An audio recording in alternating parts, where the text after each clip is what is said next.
Party people in the place to be, live from 58 Dream Street.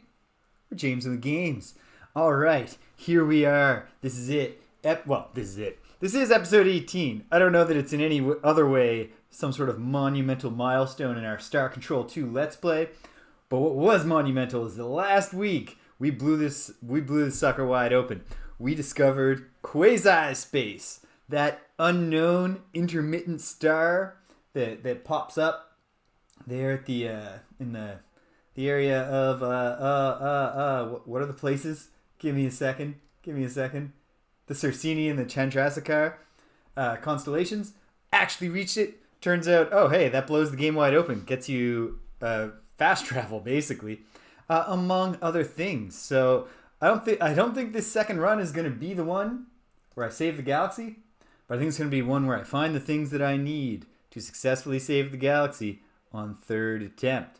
And you know what? Doing a third attempt is something I can live with when we're talking about doing a third attempt at Star Control 2, one of the coolest games that I've ever played. So let's dive in. Let's get started here. Firing up the old DOS box. Get out of the window. All my windows go nuts, so bear with me while I pull some things around from monitor to monitor. Oh boy, the day is coming. It's been coming, but it's really coming now. Like, it's soon. It's within the same month that I currently live in, that I'm actually gonna have some time to devote to stream outside of the literal 5 minutes before I hit start streaming. And among the many things I'm going to do, I have this ridiculous setup right now where I've got a big, nice additional monitor over here where I look at the spreadsheets. And then I've got my inferior, smaller, less bright, less picture quality laptop monitor that I actually watch and play the game on. And every now and then I look over there and I see the DOSBox window and I realize the game would look... it looks better on that monitor, and there's no reason I couldn't be looking at that one and using the laptop secondarily. But you get in your ruts, right? Especially when you're just running around the clock, but the semester is coming to an end. I have given my last lecture, set the CPU cycles down to 4,000 for the emulation. We'll have to do the ceremonial fiddling with the volume when we get started here, and do keep me in the loop. Okay, so I think this is the save game that I ended with. Turns out not to be. I mean, the two of them are definitely at least very close, but I think this is it. Well, I saved last time when I was being borne down on by... oh, hey! By our new friends. Of course, because we're in No, we're in hyperspace. They've come down to us. Well, welcome. Welcome to Earth, motherfucker. I mean that in a friendly way. That's a cultural reference of my people. That is true, I am from the Unterwelt. Oh yeah. I feel like I did have this conversation last time. But you know what? Let's have it again. Get caught up, because we've met the Arilou. These detached star children who, despite knowing that the Doctrine War is going on, decided to disengage from matters of the third dimension because they determined that we're safe under the slave shield, the human race. But we're not. Yeah, so what are you looking for in these easy places? I think what they're looking for is the ores. But I'm not positive. They might be trying to trap something else. But the impression that I've developed is that the ores are from the second dimension and the Arilou are from the fourth dimension. And so the ores have to come up into three-dimensional space where the people have bubbles. And the Arilou, look down on us fondly from their own superior. So, okay, you trap the Nungy things. How does it go from there? Yeah, well, who likes being confined? No, they're important to me. I'm interested in you. You're one of the fancier folks I've ever met. Okay, I don't think I've got the music up loud enough. Hopefully that's a bit better. Burr, burr, burr. Yeah, remind us, what is your connection with Earth? I am curious.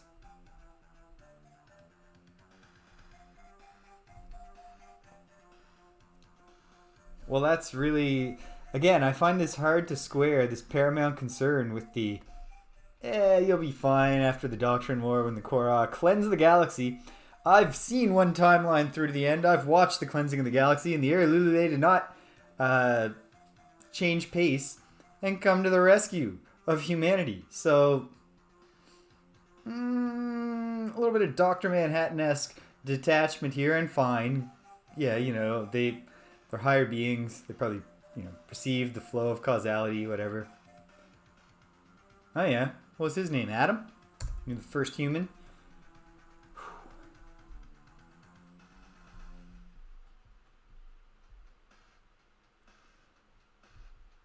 You don't have to dress it up. You can just say killed.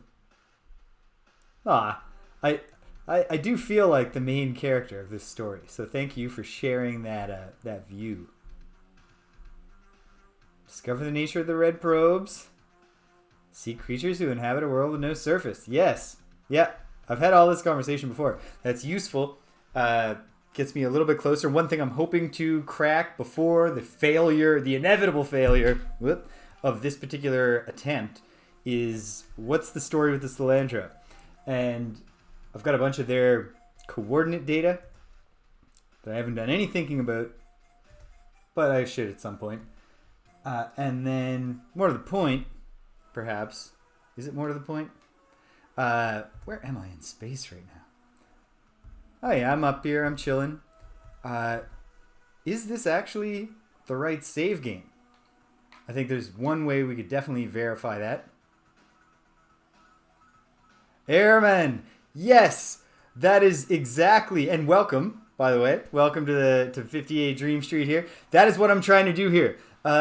This game has been bouncing around in my head, untouched, since the late 90s, because I got the internet on a crummy computer in the late 90s, and I like reading, so I read everything I could find about anything that interested me even slightly, and that included a series of retrospective articles about classic PC games.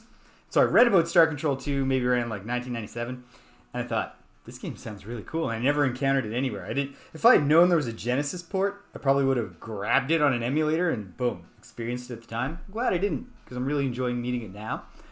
But I took a long time to come back around to it, or to meet up with it, just because our paths never crossed. I never went over to a friend's house and they had Star Control 2 on their computer. We never had a computer in our home that was that good, and I never had enough money. Couldn't go buy it. So it was only very recently that I realized, hey, I bought this gaming PC on which I'm exclusively playing old games that I didn't need a new gaming PC for. Why don't I check out Star Control and see what it's like? And here's the thing. Both in the sense of like what I imagined the game would be like, and in the sense of how cool I thought the game would be, I had 20 plus years to build this game up in my head, and it hasn't disappointed me. And it's exactly what I thought it would be. And like, it's even more brilliant than I thought it would be, and it's exactly the form that I thought it would be in. So you don't get too many experiences in your life, I don't think, that are like that. So, okay. I think I have this all set up so that I think I've got the device, and that suggests to me, yes, this is the right save. So I guess I might as well just try it. No, this is the wrong save. If the warp pod won't do anything for me, I think I need to actually load my other save. 1 second. We can do that pretty quickly. Okay, so this save is at August 12th, 2158. What about my other one? September 8th. There we go. Okay, now we're back in business. Full tank of gas, which we're not going to need as much of now that we can access Quasispace. And we're really out of time to save the galaxy. This is my second attempt, and it's probably also going to be a failure, but it's the failure where I crack the nut. And then when Captain James returns to the third timeline, he's going to save that galaxy. Third time's a charm, baby.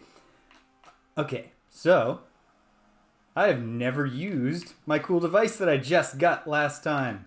Yeah, there you go. It's no longer just an Ur-Quan device. It's now a real specific thing.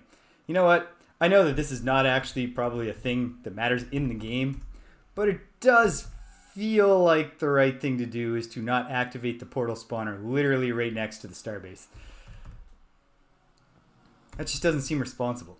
I don't want to send Commander Hayes, ripped from his what I assume are real hardcore morning gym sessions and cast into the vacuum of Quasispace.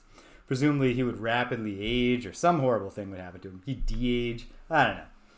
Either way, Captain Hayes is good people. I probably got to be in hyperspace. That's fair. That's fair. So there was never a risk that I would accidentally open a portal to Quasispace and consume the Earth and obviate my entire mission. Alright. Out into hyperspace. Let's try it again. Whoa. Yep. That's cool. Here we are. Okay. I don't know that I have returned to the Arilou to let them know, hey, the Unga seem to have turned the talking pet into a super being, and it seems to have enslaved them all, and it seems to be up to no good. Or maybe I talked to them and they said, we must think about this. Please come back. Either way, I do not remember them telling me like what to do next about this, and it seems important, so let's talk to them. And then my priorities are going to be, for today, are going to be logging more of the portal coordinates. Got a spreadsheet here so that next time around, I will be achieving my various goals far faster, with less fuel and less time wasted traveling around space, because I will know how to get where I'm going. And I want to start investigating the mystery of the Slyandra. Unfortunately, in my recent move, I lost the piece of paper where I had written down every coordinate pair that I'd been randomly given by a Slyandra. So I have a few that I added to the spreadsheet last weekend. No real idea how to get started with them. They seem to be giving some sort of relative coordinate. And then I've got the clue from the Arilou that perhaps these Slyandra give us an actual reason to investigate gas giants. Thus removing the standard, it's a friggin' gas giant. When you zoom in on a planet that you were hoping was going to be cool. Falalea, yes. Welcome back to your place, as I will call it. Oh, that'd be cool. Mountain Clouds of Thought.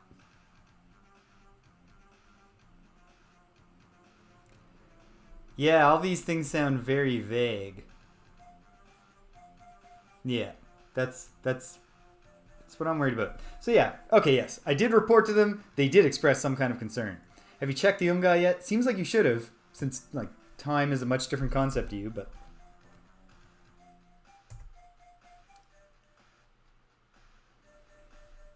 Yeah, me too. Yep, that's bad news.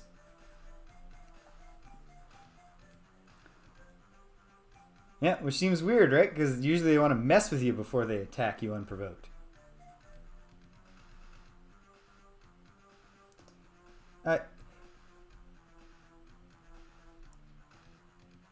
Oh, Airman, I'm playing pure original DOS version.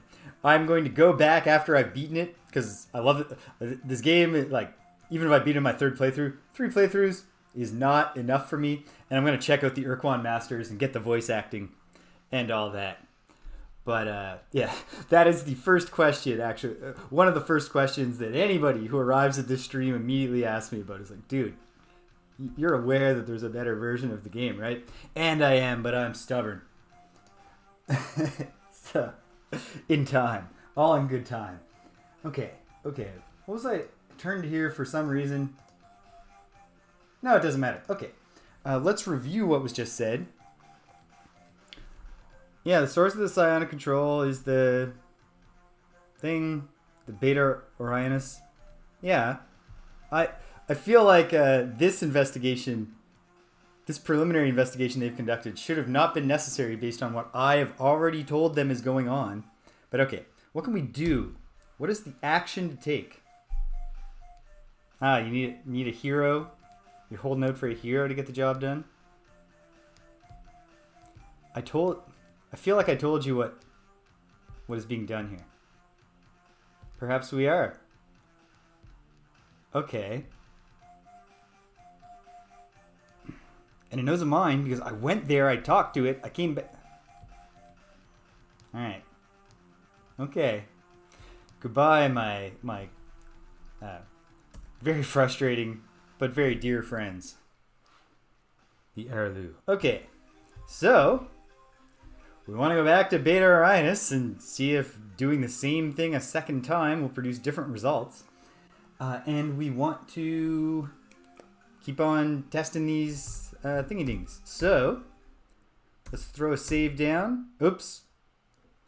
Hold on. At the very least, I should keep updating my date tags, even if the name still applies. So, it saves. You know, I can update the date tag the next time I save. There's no need to save again just right now. And let's head towards the portals, find a portal I haven't gone through, write down the coordinates of that portal, save again, updating the date tag, dive into the portal and see where we pop out in this wide and wonderful galaxy of ours. Boom, boom. Now, in the vast and terrific soundtrack of this game, the Quasispace music is not like a standout track, but what it is just like perfect atmosphere for where we are and what's going on here and its implications for the game. So great work once again, composers. I don't think there's a single track that I've encountered in this game where I thought, I kind of missed the mark with this one. Okay, I've done 488, 538. That'll take me near the Druge. Never ever necessarily want to be any closer to the Druge than I am already. If any movement takes me further away from the Druge, that's a move I want to make. Those folks, just a little gross, and all the the slavery, weird corporatism and stuff. I don't know, not my people. And like I'm not a big metalhead, so their aesthetic isn't really for me. Okay, now where are we? This is 492, 492, which I have not investigated. So,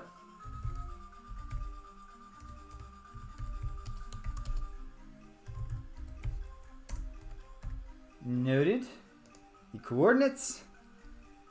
Next, we shall do the saving the game part that I was talking about. Ding. I am really interested to eventually hear the voice acting, which I've heard is largely pretty good, with perhaps a little bit of brutal cringing caused when you speak to the Shufixti. What is the date? April 2nd. My mom's birthday. I should give her a call. Well, I gave her a call yesterday and I gave her a text today. I can still call again later, I guess, but what am I going to tell her that I didn't already update her on yesterday?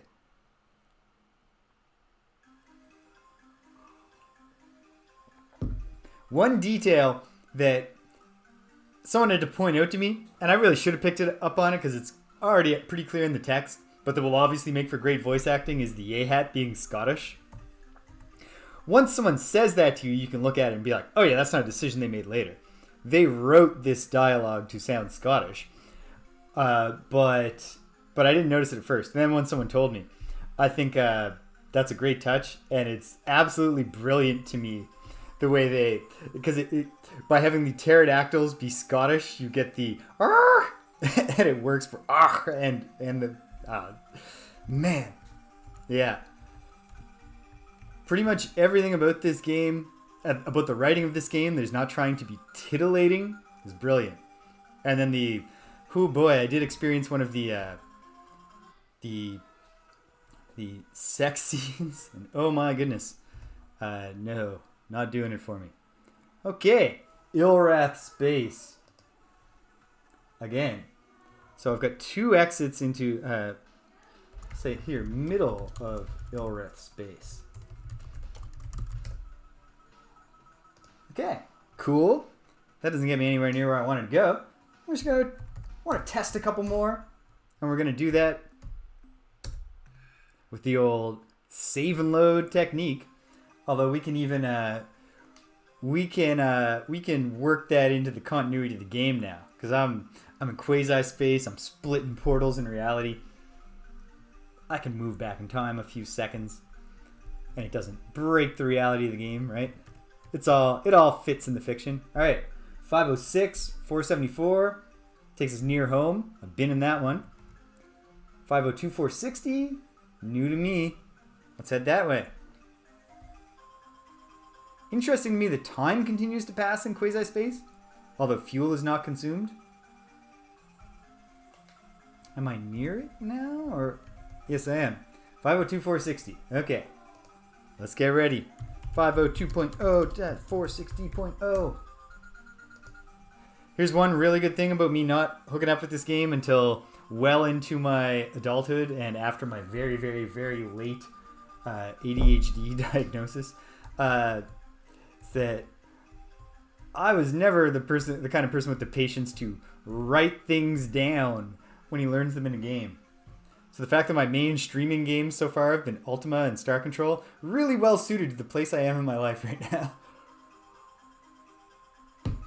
Can't imagine like 20-year-old me trying to play this game.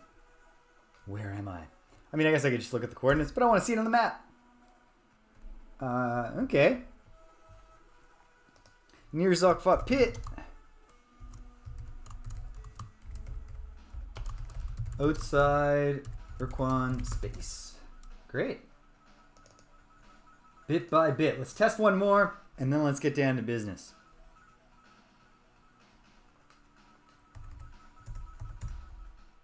Because obviously, in the fullness of time, I want them all mapped. But, at the same time, it would be tedious to just bear down and map them all.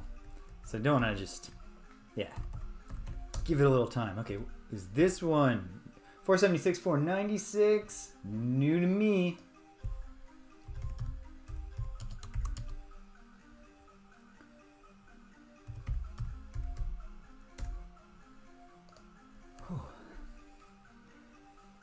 So Ehrman, how long has your acquaintance with Star Control been going? Ooh, 6116. We're far to the east of space. Right around the Camelo. Okay, so there's going to be a point where in my next playthrough it would be helpful to pop out here for the Syreen quest.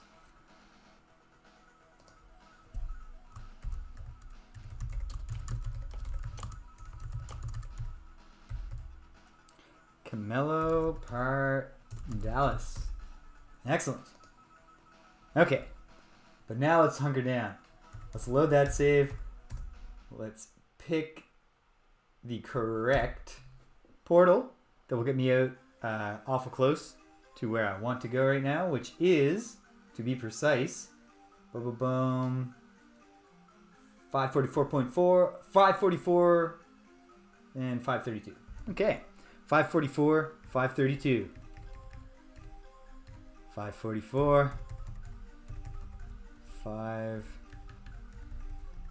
Up. Boom. Okay. Let's go.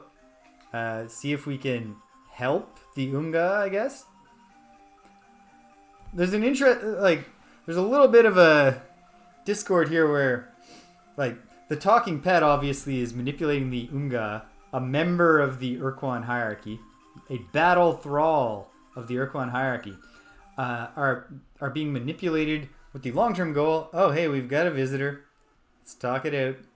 Quite possibly an Unga. Nope. Oh, good. Well, you see, all right, you know what? Fine. I'm glad that you touched my face in a way that made me smile. I'm sorry that I frowned when you revealed this grotesque invasion into my privacy. But yeah. I'm even more confused about our relationship now that you're touching my face while I sleep. You never did. Yep. No, I get it. Fourth dimensional. I'm there with you. Yes.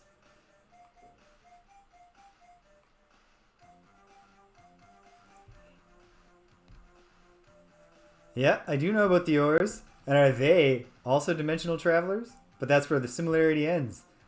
Perhaps because you do not trust them, they are dangerous. They seem like happy campers to me. Yeah. Okay. And it would be kind of degrading to us if we're just test subjects. Why, though? Okay. Like by marriage? Or is there...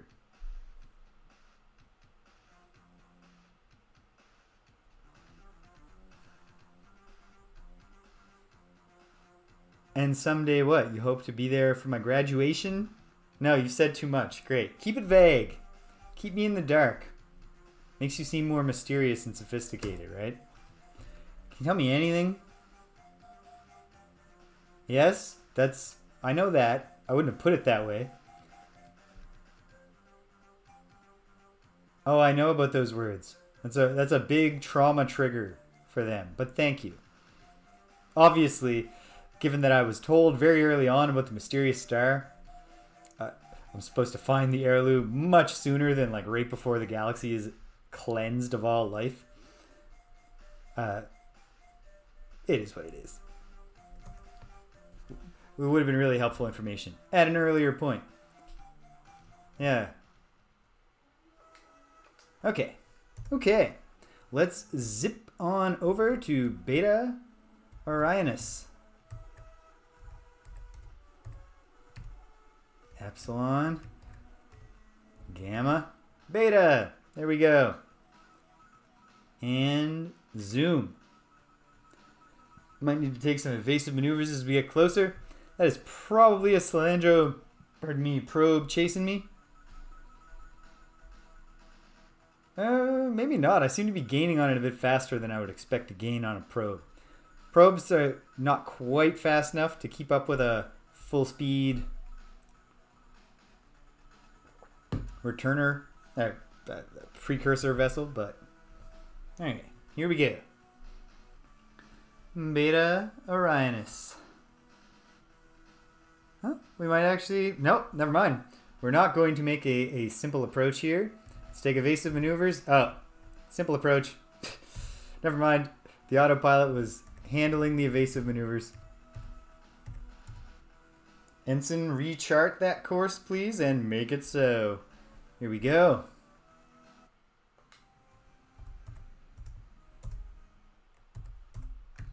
Alright. Let's type a whole new save game name. The time for fun and games is over. April 2. Alright, so we gotta get to the home planet. Don't know what could possibly be different now. Unless I'm misremembering where I met the modified talking pet.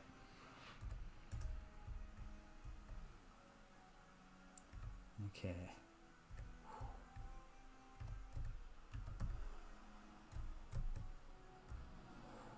Alright.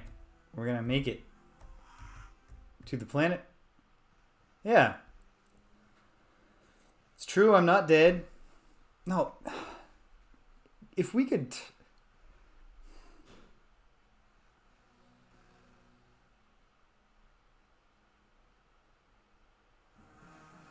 Would have been great if the Arilou remembered that I told them this happened. Yeah, but... You were, and I appreciated that. Come on. Can't we keep on bonding about our mutual dislike of being mind controlled? I don't think they're going to find this funny or charming. It is a mistake.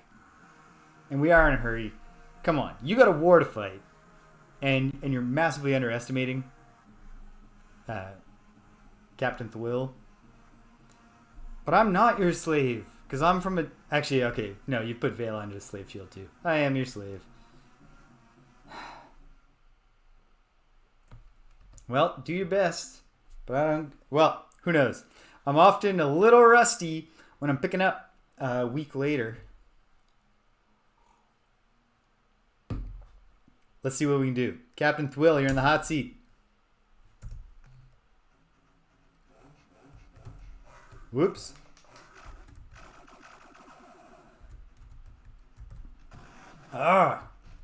So I hit planets that I cannot see so often, and it's very frustrating. Okay, we're off to a terrible start, but that's all right.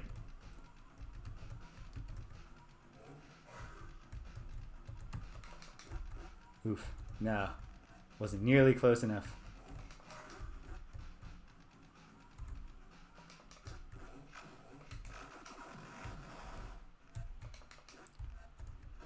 Lord 3. This guy, depending on how the numbering system works, this guy is either really old, really young, really high, or really low ranking. Unless it's a completely arbitrary system. Mutual kill. That is not really the result that I want. But okay. Now I know it's a single battle.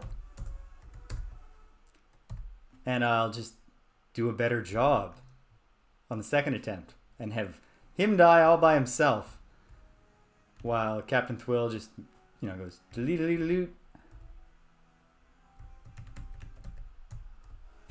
Whoops. Poor inertia management there. Excuse me, sir. But I just want to talk to your stupid...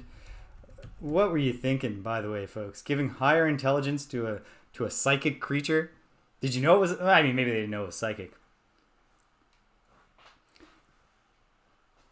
If these talking pets are indeed also the otherwise extirpated species that the Ur-Quan were able to be friends with in the distant past, it's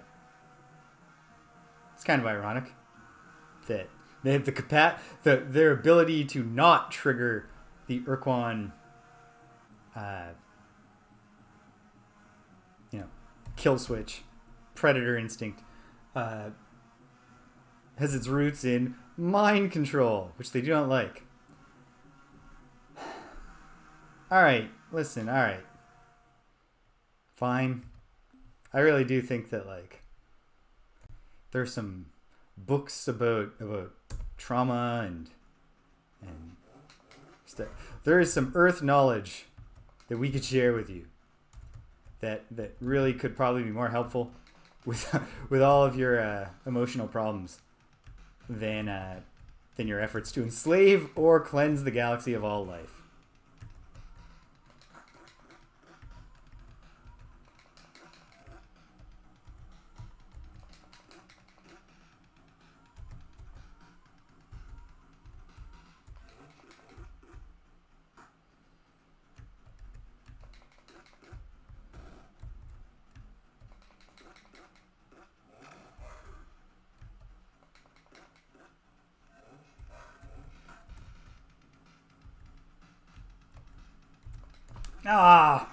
Oh, that was real bad. This battle was going great right up until the point that I rammed into the planet, bounced off, and went right through the Ur-Quan fighter fleet. Oh my goodness. Yeah,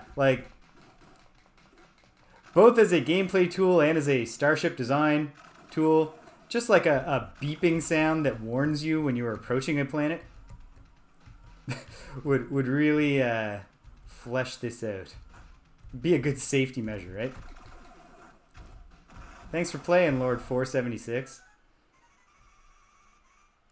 That's a thing we say back on Earth. Okay, now we gotta go and tell the Arilou again that there's a little psychic thing going on here, and maybe they could weigh in on that with their superior minds. Zap. Oh, it feels good. Feels good to tear the fabric of space and time, ascend to the fourth dimension. If I'm, that's the primitive way to put it, but that's all my brain can handle. The Arilou can't even offer us alternative technical terminology without overwhelming our pitiful minds. Do do do do do. Now, no shade to the very atmospheric Quasi-Space music, but if the moon theme from DuckTales started playing when you went to Quasi-Space, that'd be next level. No. Comfortable or otherwise. Yeah. No numbness. Can we talk about the Umka?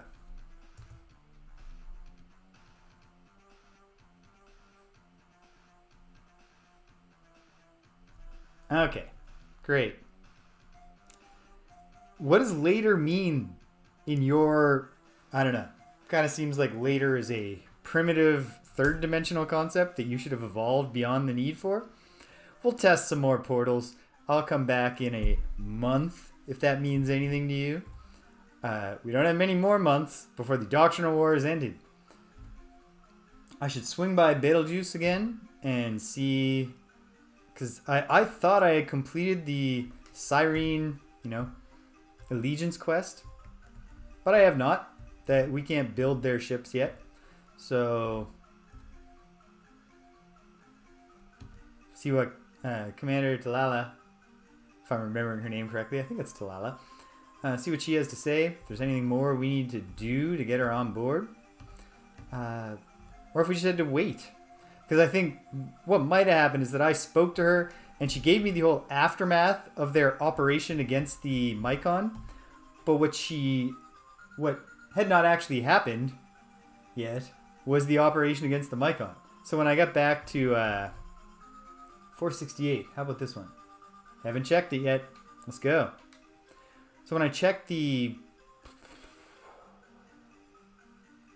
Yeah, when I finished the conversation with her about the success of their operation, throw down a save that demands great reflexes from me if I ever load it again and don't want to immediately go into this portal.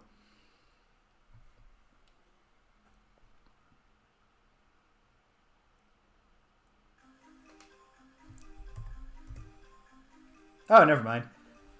Okay, good. I've got breathing room on the save. In fact, what I really ought to do here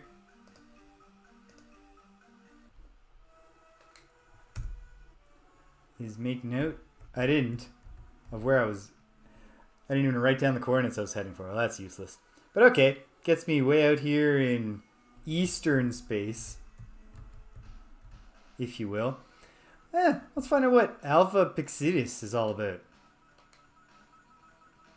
And then we'll fire that save back up. And, we don't even need to do...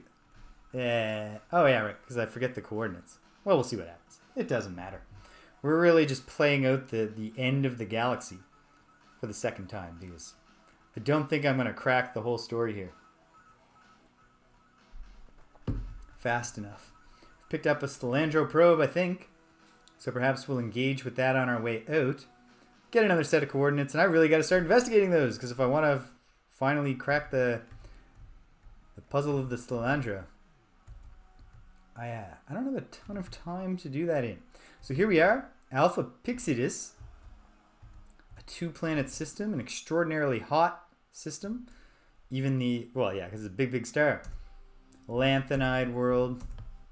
Just a crummy lanthanide world. We will check out this gas giant, because maybe, without any investigation at all, I will have stumbled upon the home of the source of the Stelandro probes. Nothing much going on here. Oh, some nobles. Or some rare earths. Don't really think I need those right now.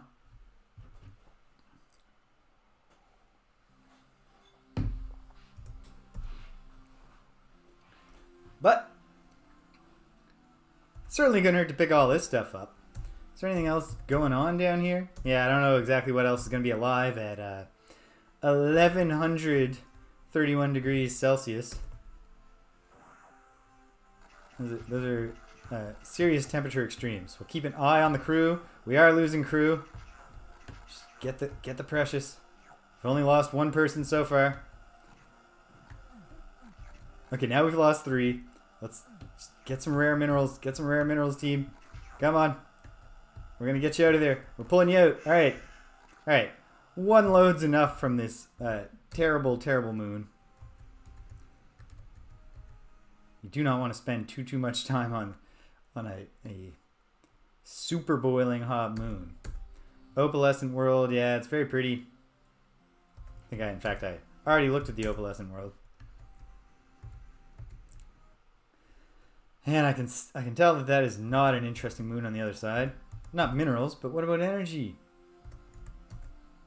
Yeah, not much going on this particular gas giant. So now let's take it to the inner core. See what we turn up there.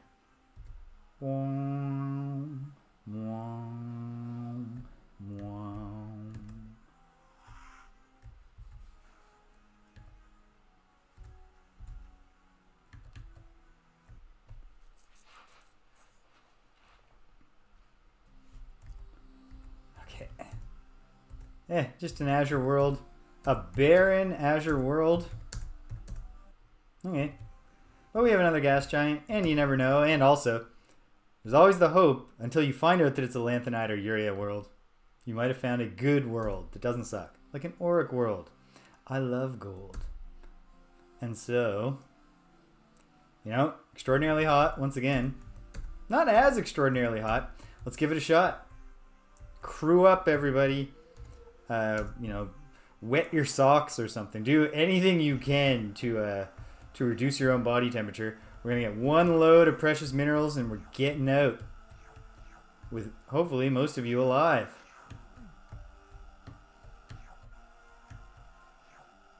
Okay, that's good enough. That's good enough. Retreat, my beloved crew. And there we go. We've only lost 6 people. No big deal. Well, I mean, it's a big deal to some number of families. No crew members in island, even if functionally in this game they're just little hit points. Okay, well, Alpha Pixidus, not really super exciting, but had some precious minerals. It's extremely hot. Let me note it. Alpha Pixidus in the exploration log. Some precious. Very hot. Okay. Got the key details down. Let's carry on. Is there a beta Pixidus? There is. Maybe it's a little... oh, there's a gamma too. Well, let's go alphabetically. 3-star constellation. We'll check out this Pixidus constellation, and then we'll say, cool. That was what it was. After we deal with this Slilandro probe, quite likely. I gotta get ready to rapidly write down numbers here that are given to me by the Slilandro probe. When I ask it the correct question, which I don't recall right now, but will hopefully recall in time. We'll go back to the fun and games is over save when we re-engage with the Unga side quest. Saving. Alright, let's talk this out. You come in peace, we come in peace. We can find common ground. I believe it. 480.8, 862.6. I think I got that right.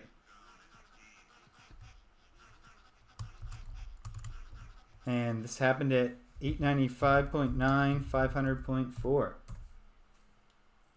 I don't know. I never know what all this is supposed to mean. I have to actually get another set of numbers and actually look at them, and hopefully someday soon I'll actually have time to do any freaking thing in between when I'm playing the streams. All right, Raven, you're the last of our Pekunkian fighters. And the Pekunk have been more effective for us than any other.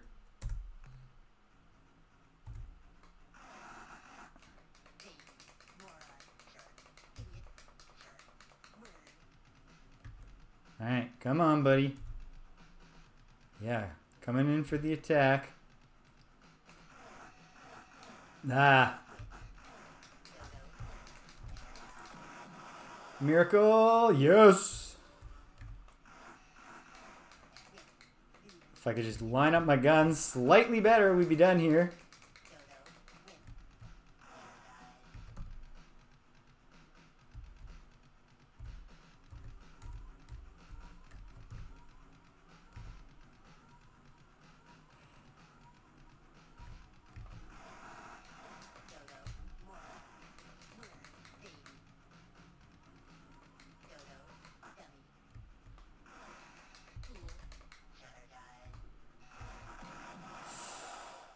Haha!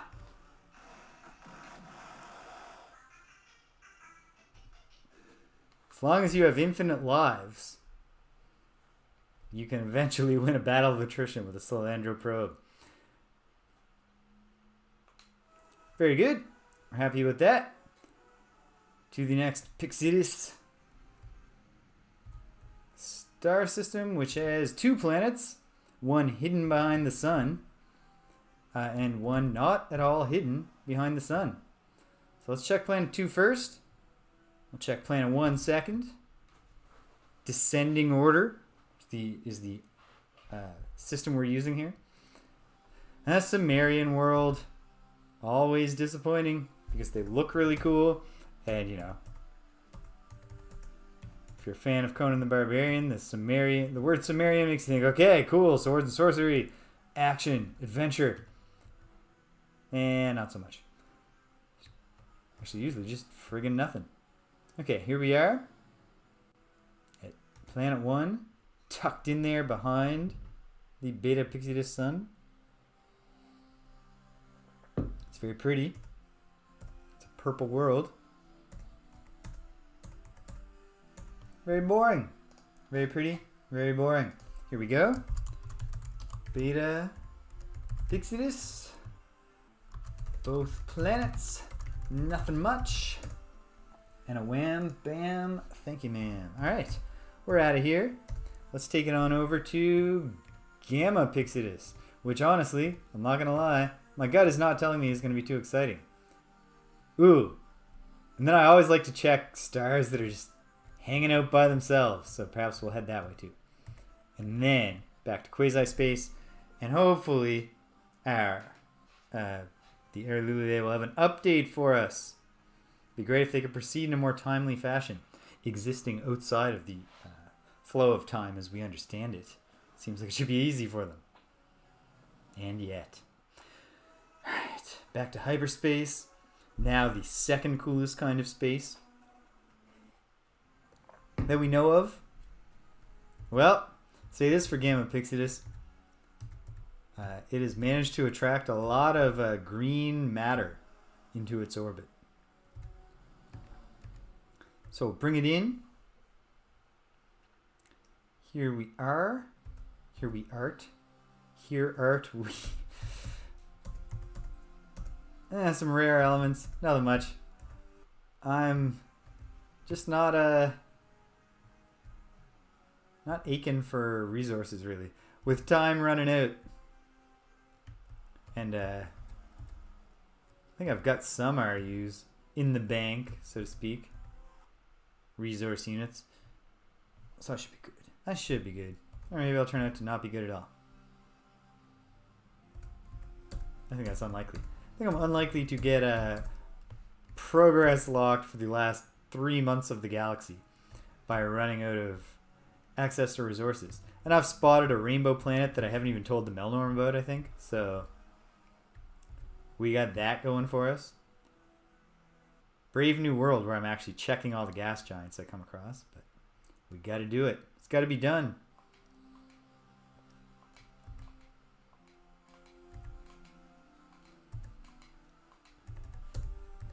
Not much. Oh, so many moons. So very, very many moons here. Gamma Pixidus, Planet 6.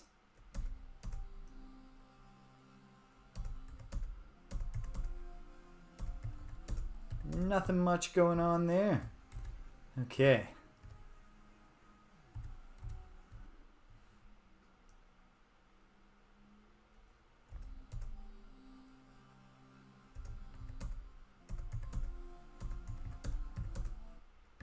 Okay.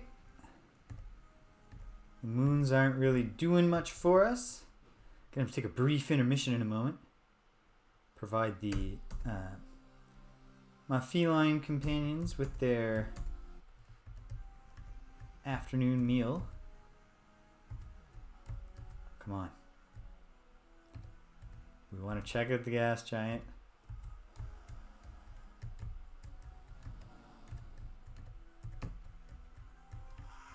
This is kind of silly. Alright, try one more time and then we'll say this is a special gas giant. Nope, there we go.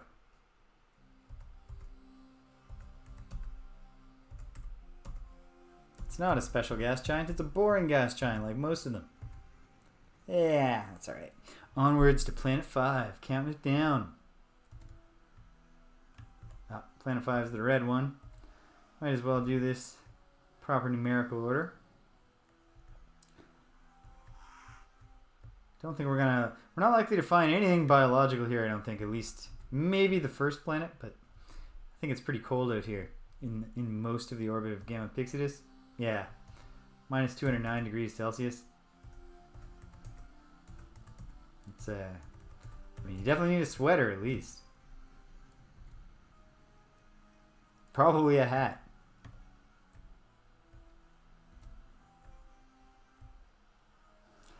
Holmes, welcome. Glad to have you back. I'll give you the tiny update, which is you may or may not even. I can't remember. Last weekend, I discovered Quasispace, blew the whole thing wide open. But of course, as you can see looking at the calendar, I discovered Quasispace too late for this timeline to be saved. So now I'm just playing it out hard, learning as much as I can to hit the ground running next time. This is an arbitrary exploration of the Pixidus system that I'm doing right now. Just to put it in my notes. And then I like checking out stars that are by themselves, not in a constellation. So I'm going to shoot up the Arcturus star. Then we're going back to Quasispace because I'm trying to play out this Unga storyline. And the Arilou are like, we need more time to figure out what's going on. It's like, I can tell you what's going on, but it's probably the same thing like where European colonists like couldn't figure out how the Moai were put up on Rapa Nui, or Easter Island as they call it, and eventually, like, you know, the locals, the indigenous folks of Rapa Nui were like, we understand this from our oral tradition, we can tell you. And I was like, no, go run along, child. I think it's a very similar thing with how the Arilou are like, we don't know what's going on. Some strange force is controlling the Ur-Quan. I'm like, yeah, it's genetically enhanced talking pet of the Ur-Quan. It's taking control of them. It wants revenge. And they're like, we'll keep looking into this. Come back, and we'll figure it out. It's figured out. You just listen to the words that are coming out of my mouth. Yes, run along, child. All right, fine. You don't respect me, I understand.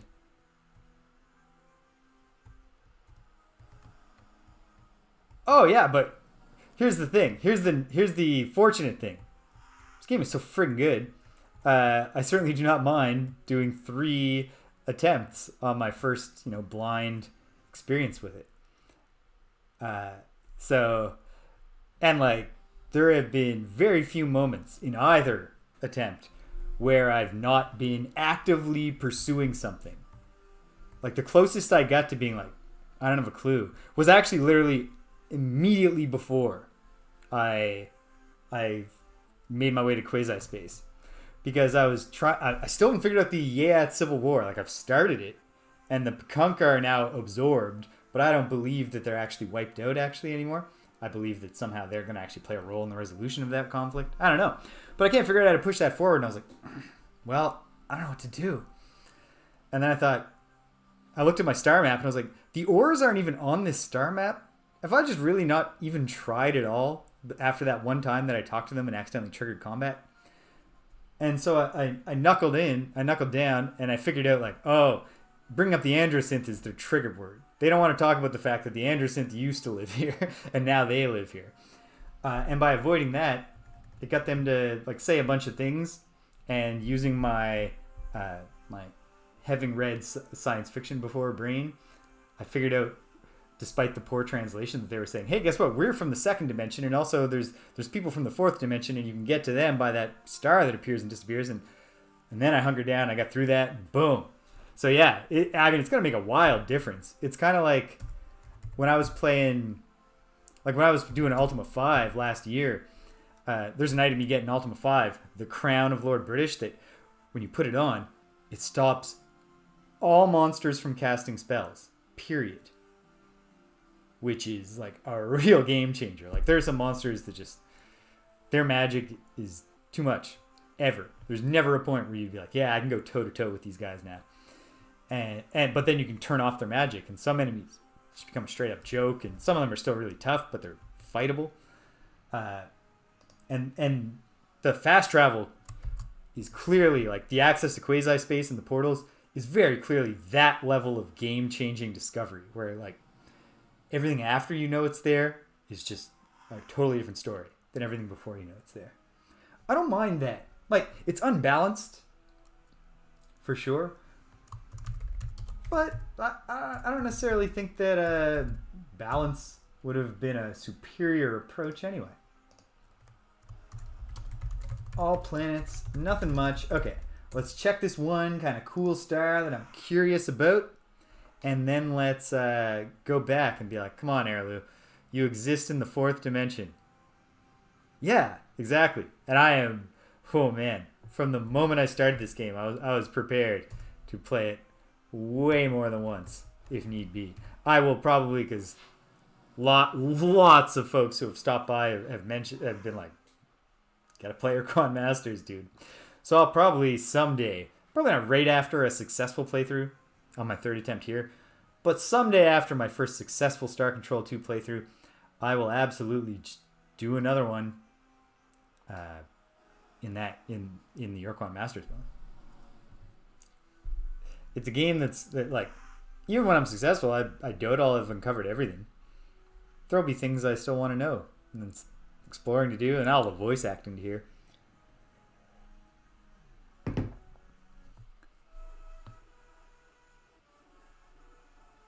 Boom, boom.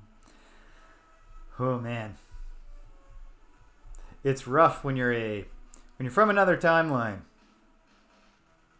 I haven't. I'm glad that you think that.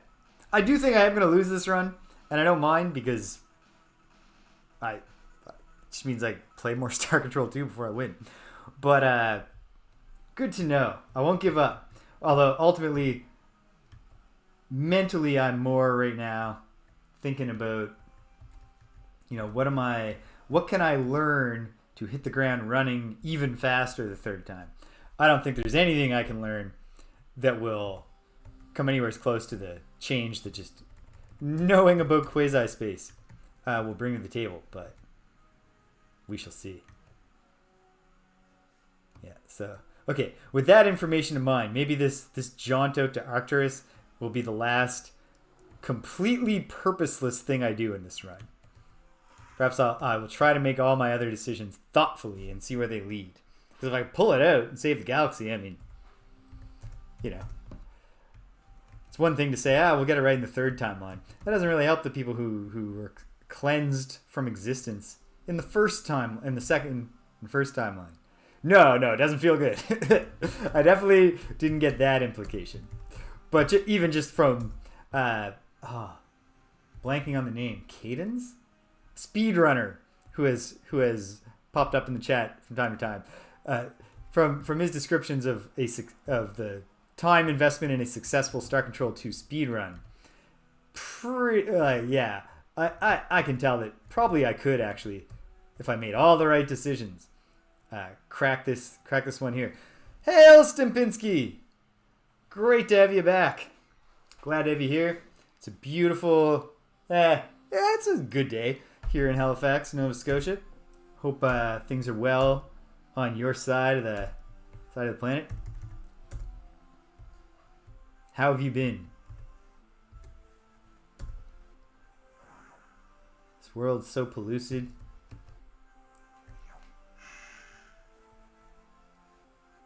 Oh! Hooray! That I know that you were we were discussing. You might have been heading for some murder hobo butchery in your campaign.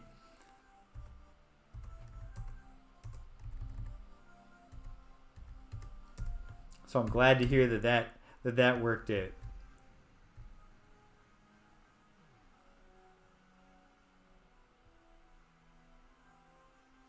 Yeah, that's that step, Holmes, that was revealed to me as soon as I discovered Quasispace. Cadence, if I'm remembering exactly correctly, which nim corresponds to which person. Cadence was immediately like, so, now that you found this, I can tell you, like, this is what you got to do very first if you want to do this fast. Ooh, the noble elements, not actually that important economically at this point. Well, that is another thing that will make my third go way better than my first go, and especially even my second go, because I am documenting everything, but I got better at knowing what I should be documenting later in the first playthrough, with the result being that early on I was documenting mineral deposits, but I didn't start noting all my the big biosample deposits I was finding until later, and so it took me way longer than it should have in the second attempt to max out the Melnorme tech tree, because all the biosamples that I had noted were nowhere as close to Earth. Whereas now, my travel logs, my documentation, really do break down in more detail where I'm going to find and zap the various xenofauna of the galaxy, of the near-Earth parts of the galaxy, near Sol. And yeah, combine that with knowing about Quasispace, and I'm not going to be speedrunning. It is Stimpinski, because if you look at the clock, if you look at the calendar, you can see that maybe I could pull this out if suddenly I figured out what the hell I'm supposed to do and I didn't waste any time. But I don't necessarily know that I am going to figure it all out, and I certainly don't believe in my ability to not waste any time. So this is probably a failed run, but last week I discovered Quasispace. So right there, the master plan has changed. I will be able to get around, do the things I need to do with just a much less expenditure in fuel and in time. And that's the whole ballgame, really. Those are your two most precious resources. The most precious resource, I guess, is time, more than any particular thing you can navigate. And if your time consumption drops precipitously, you're going to be in very good condition, making those crucial alliances. I'm working on it, Holmes. I added a whole sheet to my spreadsheet just for Quasispace, and I'm documenting them bit by bit. Let's see, how many have I done? I've done 10 of them. No, you didn't, Stimpinski. Tell me about it. I'm always fond to hear of exciting new purchases. I made a purchase that was exciting to me, but very in a boring grown-up way. For anyone who's been following the saga of my career uncertainty, that's over. I accepted the career stream version of my current job. Very happy about that. So now, feeling a little financially confident, I happen to be... we have a planet that just might be habitable. Who knows what's going on in this strange place? Planet 1 of Arcturus. Obviously, the Selenic moon isn't going to be doing much for me.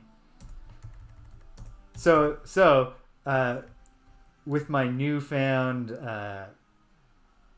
feelings of oh, hey, I'm not going off a financial cliff in a month. With those feelings flushing my heart, Danielle and I went to the farmer's market today, and I spent more money than I ever have spent on a cutting board because it was an artisanal cutting board, handcrafted from like 13 different types of wood from all around the world. Absolutely beautiful. Like, I crossed a threshold. Like, between yesterday, I had spent less than 50% of the lifetime funds that I will ever spend on cutting boards, and today I've probably spent like 70% of all the money I'm ever going to spend on cutting boards. Wild Space, Industry, Yukon Airways, ray guns and rocket ships, Magnastorm. Cool. So, have you had the chance to actually play any of these yet? Yeah, I bet. Oh my goodness. It was only a single purchase, but I bought Gloomhaven from a local board game store. Carrying it home was a bit of a chore, but the real chore, because they didn't have bags big enough for it, and it's a very heavy box, so I was just holding it in front of myself. And the elevators were out my building, so I had to carry it up 9 flights of stairs while holding it like at a really awkward angle. But the 5 games, even if they're not as heavy as Gloomhaven, which I assume they're not, that's going to present its own series of carrying challenges. Wow. So that like a whole day trip? That sounds like something, a way I would love to spend an afternoon. And perhaps will when this semester finally ends. And I have days where I can... Nah. Have you read any of the manuals?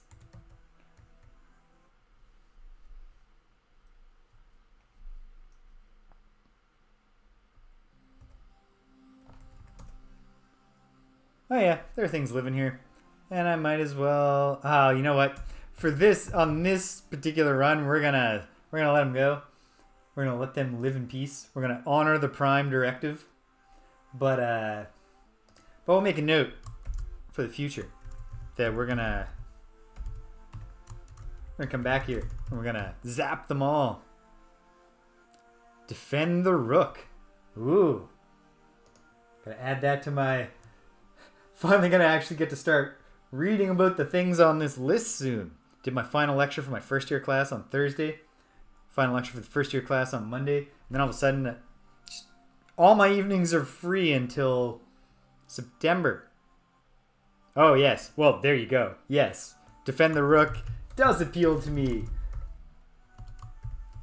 Turn-based strategy roguelike. I'll just put that in all caps so that I know that maybe I actually want to drop down to the very bottom of this list of things and read about that first. This sounds cool. I set Slay the Spire aside and went to my other deck building roguelike, Monster Train. Went back to that. And I still don't like it as much as Slay the Spire, but it's fun.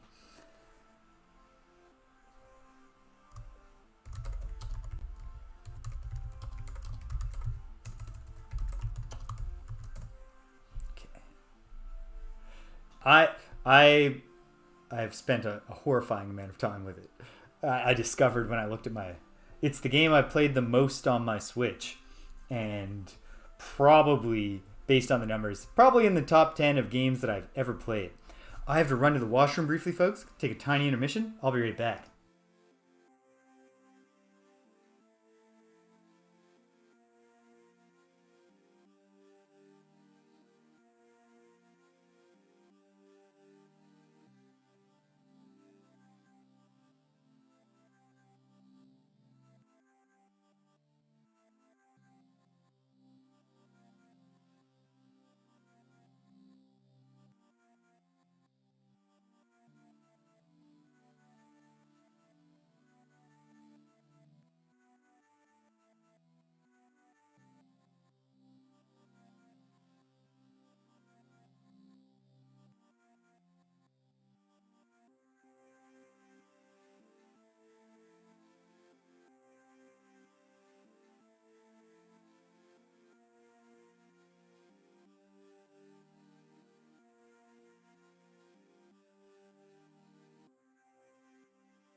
All right, back in business.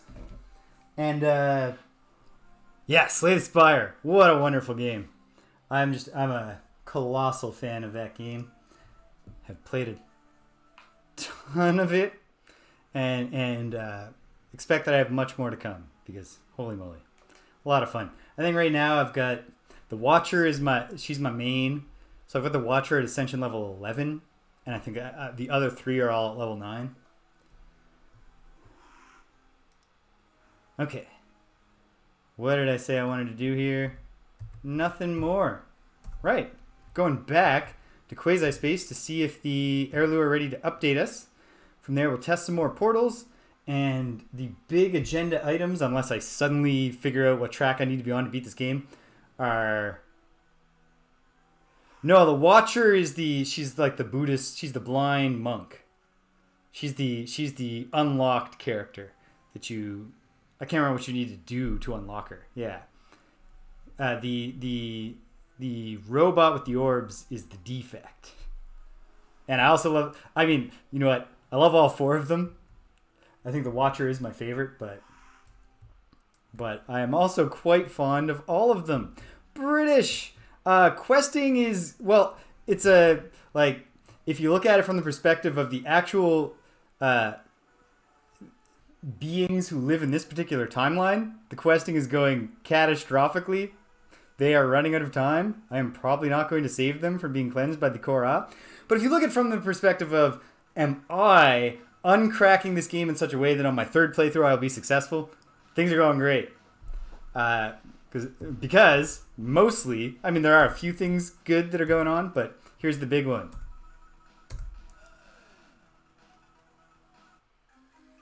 Quasispace. Whew. Very exciting. Okay, so I want to talk to the Arilou, see if they're ready to engage with the information I've already given them, but which they just don't seem to know. Specifically, the fact that the Umga are under mind control from a talking pet. That's the thing I want to proceed on the most. The stretch goals of things I'd like to find out more about before this run ends are... Going back to Betelgeuse and seeing what's up with the Syreen, because I thought I had finished their quest, but I don't actually have the ability to build their ships yet. It would be terrific to, if I grab enough time to investigate the Slolandro a bit more, because I have some more coordinates that they give you. And I also have the knowledge that they're probably originating from a gas giant, so that I shouldn't be ignoring gas giants. And then the other thing, if I could figure out what the hell's going on with the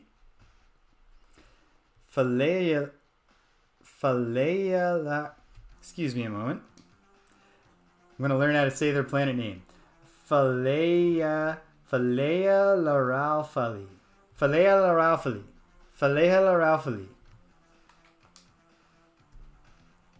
Doing my best here. It's a very long name with a lot of vowels, sir. Okay, but have you... This is later. There is not that much more... Goodbye, my Arilou friends. I'm glad you think I'm clever, but if you think I'm so clever, could you have just listened to me when I told you there is a psychic talking pet that is controlling the Umga and it wants to get revenge on the Ur-Quan, but it doesn't seem to realize that maybe maybe our interests are overlapping here and we should interface on this. Instead, he just wants to send me to be killed.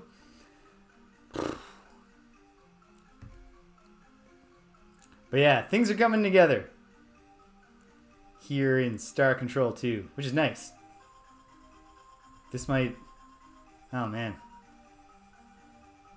It's the last Christmas ever. We're spending it vacationing in Quasispace. But yeah.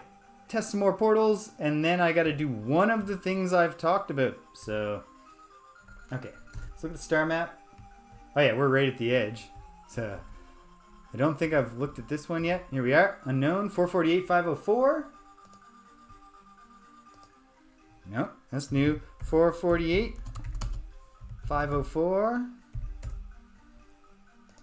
Let's throw down a save in case we decide that where it took us is boring and we want to come back, but we don't want to spend the fuel.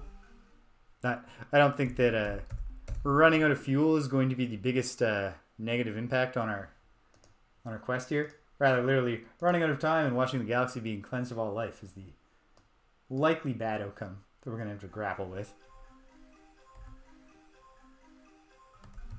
Okay. And there it is. Let's find out where it takes us.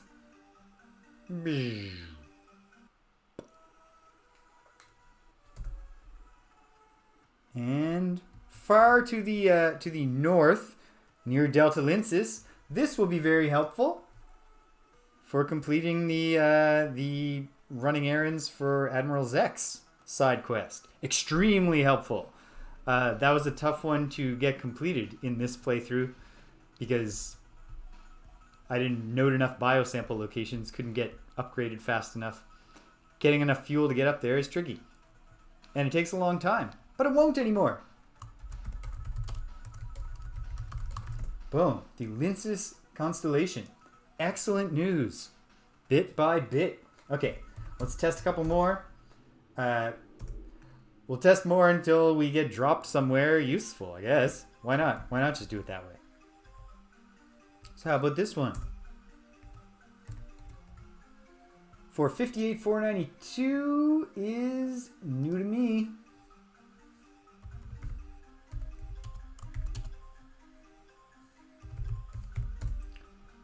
Boom. Coordinates recorded. Chart of course. Ensign. Make it so. There we go. Somewhere in the southern reaches of space. Southwest, so to speak. Southeast. And just like nowhere. Okay.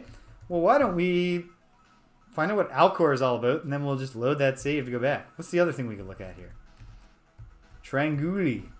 I wonder how the 3-star Trianguli constellation got its name. How do they come up with this stuff?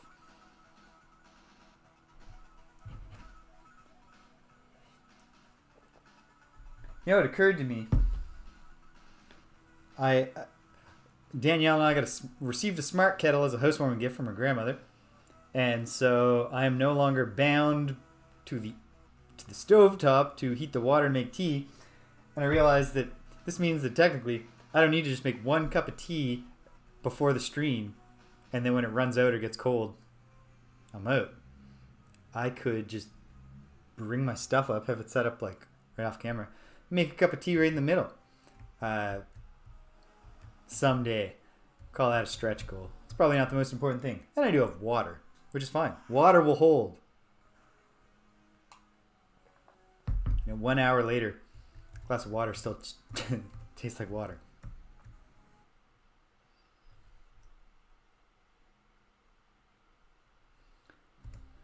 All right, an opalescent world. Very pretty, but that's just not all that we're all about right now. Sightseeing. We're hoping to find things.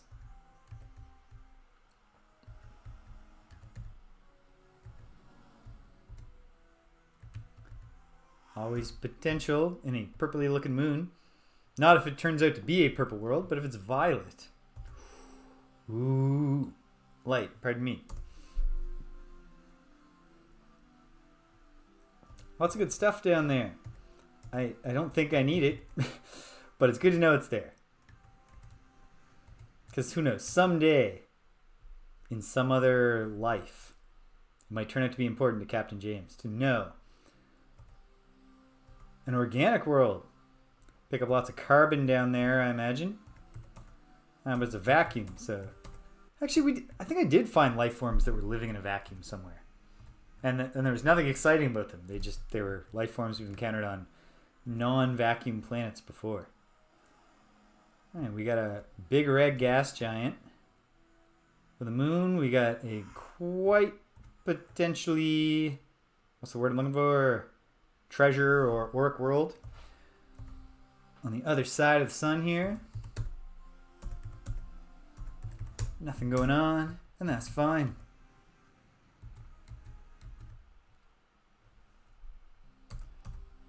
And now we got to look at.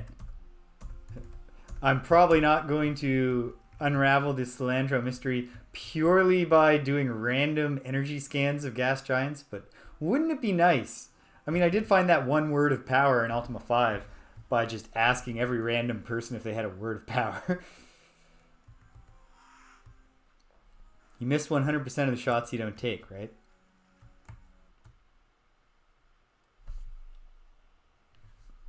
All right. I love gold. Ah.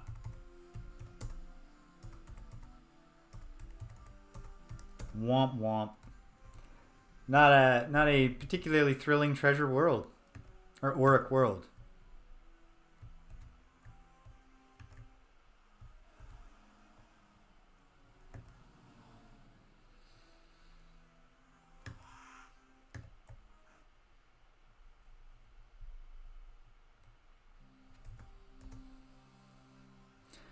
Gotta think if if treasure worlds were actually discovered via human space exploration, I gotta think that would be really bad for international cooperation.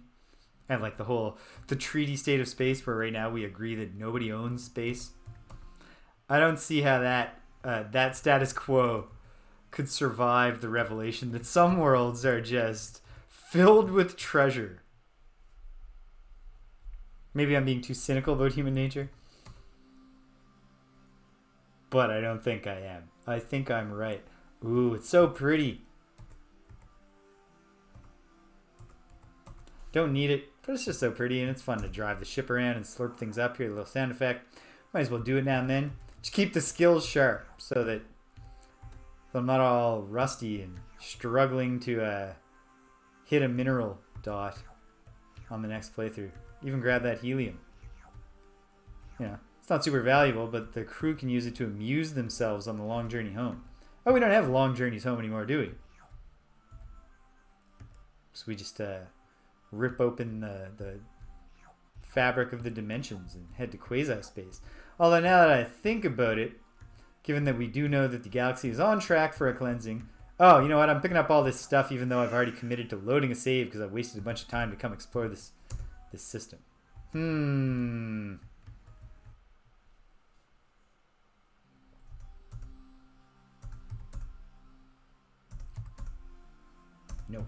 No luck, but I didn't actually expect to have any luck there. If the Stilandro were just coming from Planet 2 in the Alcor system, that would have been a big moment for the team. Okay, possibly a habitable planet here. Could be cool.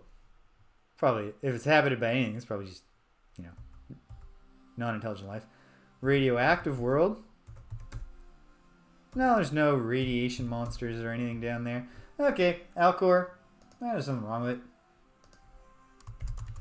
Nothing exciting about it either.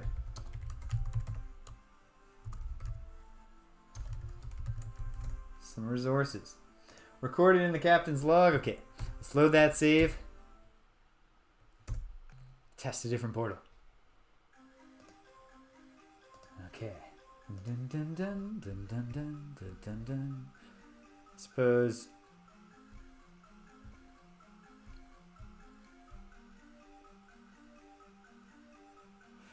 Very doomed, Holmes. It's the can't take it with you aspect that makes the radioactives not very exciting anymore. Stupinski, that's a beautiful place to be. I made a foolish choice back in December to volunteer to DM, and we took a hiatus when my semester is out of control right now.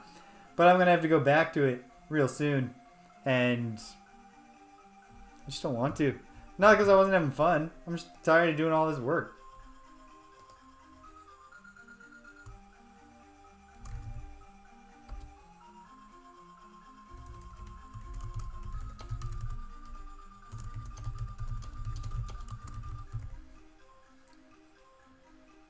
Oh, are days passing even if I'm in this menu?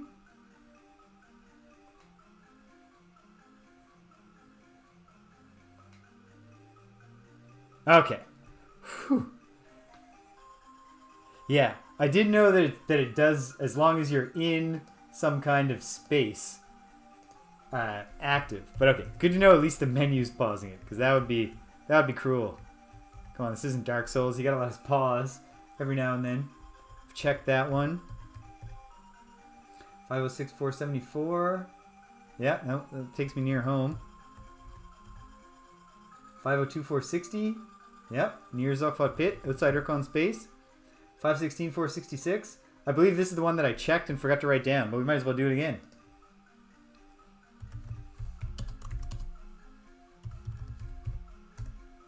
Let's check it out.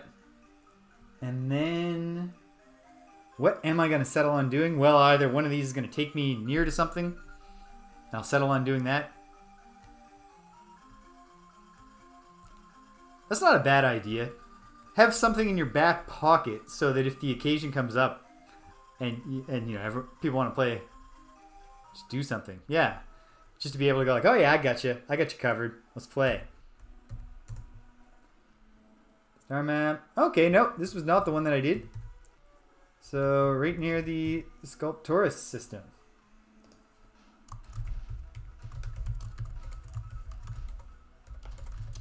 Sculptoris constellation near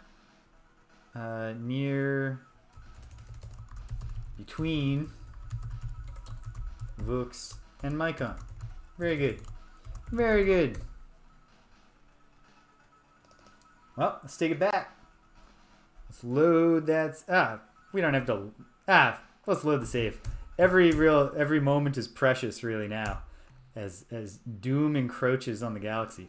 So, all right, in the menu. How many of these portals are there? I should actually take a look. Okay, 1, 2, 3, 4, 5, 6, 7, 8, 9, 10, 11, 12, 13, 14, 15. How many have I recorded? 1, 2, 3, 4, 5, 6, 7, 8, 9, 10, 11, 12, 13. Yes? Is that 13? Yes.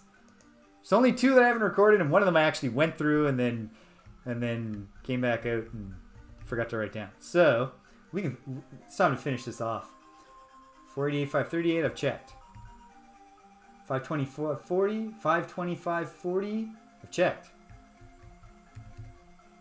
544, 532, I've checked. 535, 28, checked. 525, 14, checked. Not doing this systematically enough. 516, 466, yes, just did that. 506, 474. Yep. Cadence. Well, as you might expect, I'm mostly testing portals and trying to advance the Unga situation. So you didn't miss a ton. That's exciting. Well, I mean, I don't know. I'm having fun. I don't think you missed anything boring, but I don't. You didn't miss me, like, you know, discovering the origin of the Salandro or some wild thing that I'll probably have an excitable reaction to. Right now, I know that there's only 2 of these I haven't charted. 476, 458. I'm trying to figure out which ones they are. 468, 464. All right. I think this is the one that one of the 2 that I haven't checked. I checked but didn't write down the coordinates before I did, so it was useless. So one of these 2 that I haven't done is going to be just a retread, which is fine. And then the other one will be new information. And then, I mean, we don't got very much time left in this galaxy. So I gotta, and I think, like, I've learned the really big things that are gonna make this go a lot better 3rd time around. But if I could learn even a little more, it wouldn't hurt. Might even feel good. Yes, okay. Here we are. This is the one that I did already. Drops me in the depths of space. That's a single or the Andromeda galaxy. Oh, let's check it out. But okay. East of Ur-Quan space. Alright. Well, in a then immediately loading the save, we're just going to see what this Andromeda galaxy is all about. Or galaxy. Constellation is all about. And then we'll go back. We'll figure out which one portal I haven't tested. We'll test it. And then I guess the big things besides trying to figure out the Umga are poke around to see if I can find the Salandra somehow. I know now to search a gas giant for them. And I have some coordinates written down that they spit out in response to that one dialogue prompt. I don't know. Okay. The Andromeda Galaxy is promising from a resource perspective thus far. Let's see, though. Because, of course, there's one thing that you say to them where they spit out coordinates and the coordinates change. And I'm not sure if they're relative to where you are, if they mean anything at all. I mean, maybe they just don't. But specifically when you say, we're the nice people from Earth that you keep attacking, part of their reply to you says, like, this probe originates from, and they give these coordinates that I assume are relative coordinates. Like, they're not using the same coordinate system as us, and I don't know what the reference point is. So every now and then I jot down the numbers that they tell me and where I am at the moment they tell me that. But I haven't actually studied those numbers that I've written down to try to deduce anything. I think I looked at them once weeks ago before I moved and did not crack the code. So yeah, if I could track anything down about the Salandra, that'd be great. I should go back to Betelgeuse just to see. I think the only thing that stopped the full completion, yeah, they do. Like, for instance, but here's the thing that I haven't tested, which is there a consistency to the coordinates? Like, if you met a Salandro probe in roughly the same spot, would it give you roughly the same? Because they do things like, for instance, at 895.9 colon 500.4, when I asked the Salandra, or I used that dialogue prompt, it said originating from 480.8, 862.6. I can't figure out how to make those numbers work that creates anything that pertains to the galaxy map. So it could just be a red herring that I'm overthinking.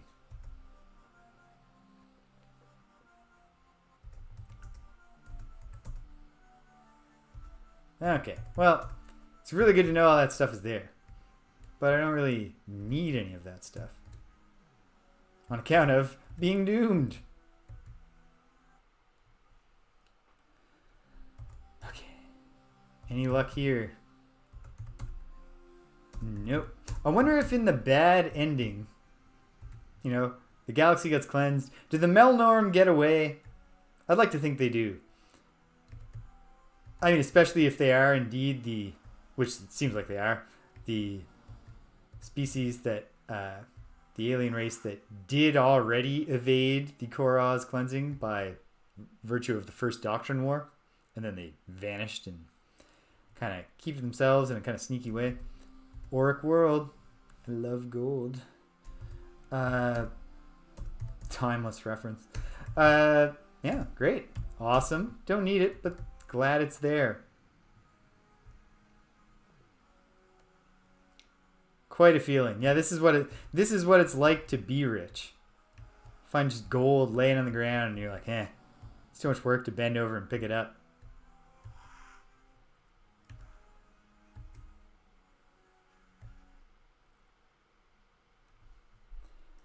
Alpha Andromedae, Planet 3 is a treasure world.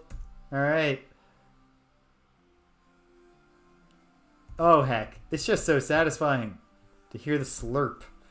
So let's make one run down here. Grab these things.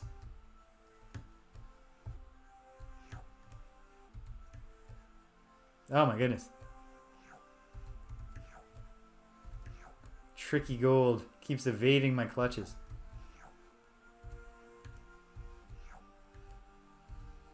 Yeah, that's the thing, right? No way of knowing. I just like to think in my mind that the galaxy is reduced to being the Kohr-Ah and the it's not that's not even like a silver lining though, because like, who are the Melnorme going to trade with now? It's boring for them to just be in hiding for eternity. Yeah, there's no way. There's ultimately no way to get a silver lining in the literal omnicide of the galaxy. That's a pure dark cloud.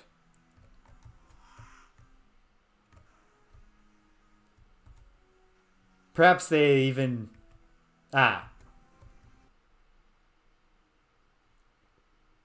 That's true. And I mean, maybe the Melnorme actually have some secret... They might know how to get to a different galaxy. Find some other folks. Who knows? But yeah, generally speaking, omnicide on a galactic scale. It's bad. It's not the way you wanted things to go. Okay. And what about this really, really, really hot planet right next to the sun? What's it got going on?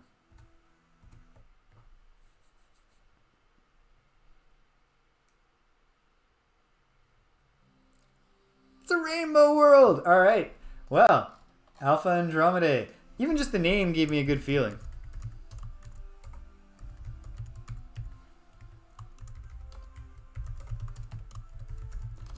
Riches and rainbows. I found it by accident, baby. I was about to say the luck of the Irish. I am not Irish. I do not believe I have any Irish ancestry. Okay. That's good. Good to know. Between knowing about Quasispace and the number of rainbow planets I've now discovered, yeah, I've found 3 rainbow planets by luck, I think. Found the one at Groombridge, although the one at Groombridge, the thing is, when you've got just a star and it's sitting by itself, it's its own constellation. Yeah, and it's right at the end of the world. Your odds are better of, that's less needle in the haystacky because that makes you go, ooh, maybe there's something here. But by pure chance, I found that one and the Alpha Andromedae one, and the first one I ever found, which is near... Oh, the Epsilon Draconis, near where the Thradish are. Oh, the Thradish are another thread I could chase down if I had time. But I don't have time to chase all these threads. Some of the threads we'll just have to deal with next time. But yeah, so that's 3 that I found that didn't involve hints.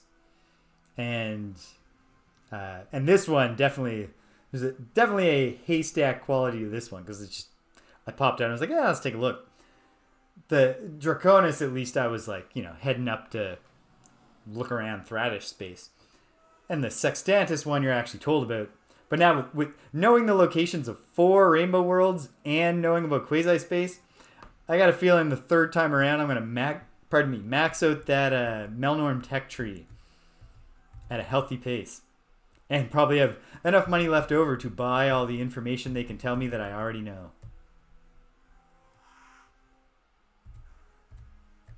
It's all coming together.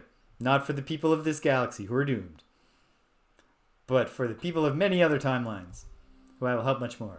Super dense. That sucks. Something good down there.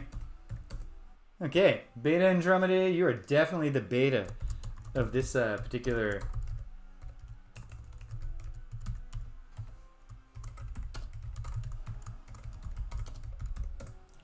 constellation. Okay, well... Thank you, Andromedae, for revealing to me that I'm going to be a high earner next time around. Okay, and now the tedious task at hand is to find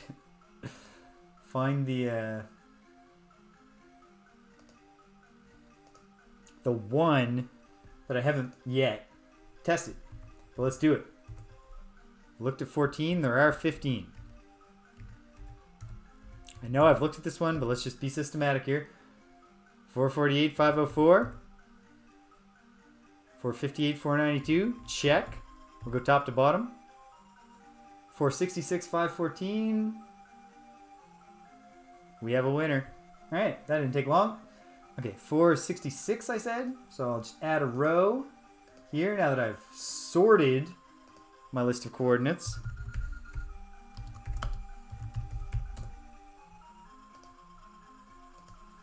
Try to core sensing.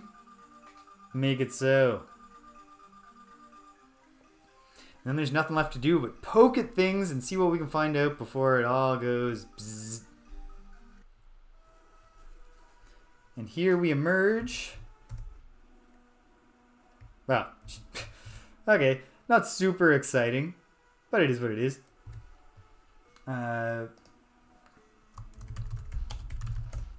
Spathy space. Okay.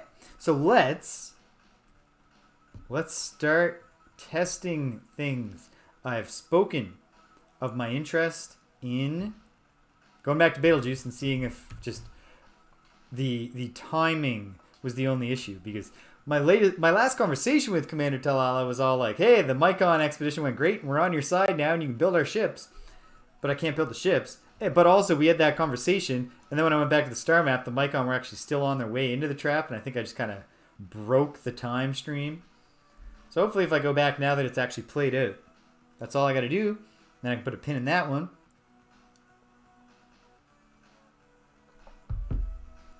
Set it aside, chalk it up to a successful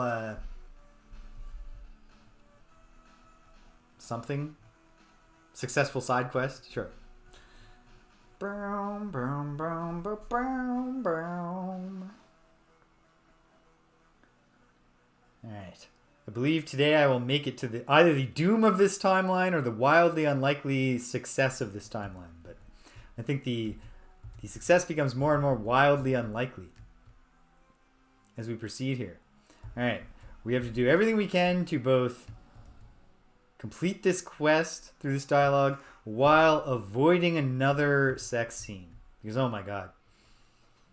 Like, you know, I turned 37 not this week, the week before. And if I do too much cringing, you know, I'm going to get laugh lines and stuff. Oh, yeah. I see what you're saying. Problem with... Well, you know what? Actually, maybe once that Doctrine War wraps up. I don't know if you've got a week after that. Yeah, so what happens to you now? Yeah, that makes sense.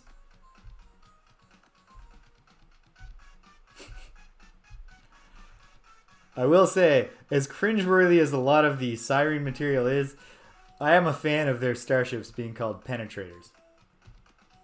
I think that is good.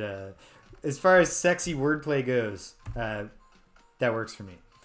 Not going to trigger the sex scene that I probably would with that middle one. What's news? Anything new? Is anything going on? Oh, yeah. And I have, but not... I only have in my brief playing of Star Control 1. Okay, wait a minute. What did you just say, my dear? The Horology constellation. Okay. That's something. I'm very confident that when I am reminded of what it looks like, because I have seen it, but I can't remember it. I'm very confident when I see it, I'm going to be amused. Yeah. Okay. The Horology constellation. Well, let's see. Is that in Ur-Quan space? It would make sense if it was, but it doesn't necessarily have to be. I'll take a look around here. The exciting part of the show, when I'm looking off screen at a PDF that you can't see. Oh, good. The Horology constellation is enormous and consists of many stars. Like, how many stars? 11? Is it the... Okay, well, you know what? It's 11, but it's in a very particular shape with a center star. So let's say, whatever happens here, we're probably going to wind up loading the save, but I'll make a save right here. Nah, I'm not changing the title, even though we're not dealing with the Umga at the moment. Will a third visit back to the talking pet advance the Umga plot? That's something that we should test really soon, and we will. But first, let's see what's going on in this Horology constellation. You know what? This is obviously not the... Yeah. Alpha Horology stands out in that constellation. Maybe that's their Sa Matra, whatever that is. I've heard that term now. I know there's some significant thing that both the Kohr-Ah and the Kzer-Za care about, called the Sa Matra. Perhaps it has some weird, I don't know, religious significance? Do they have a religion? I don't even know.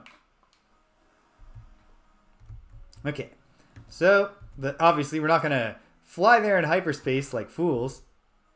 At least not most of the way. We are going to head right back to Quasispace, and from there we'll pop out the same way that we did to link up with that rainbow planet that I found in Andromeda. So, oops. Before too much time elapses, get the menu open and back to the spreadsheet. Got all these helpful notes. 468, 464 is the one I want to use.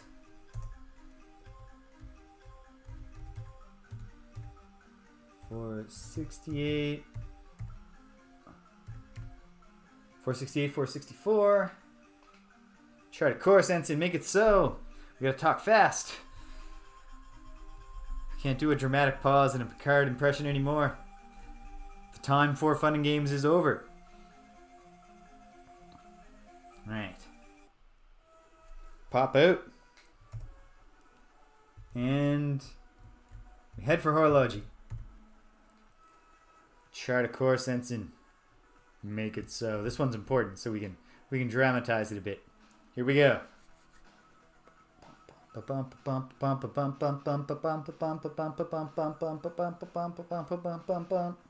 right.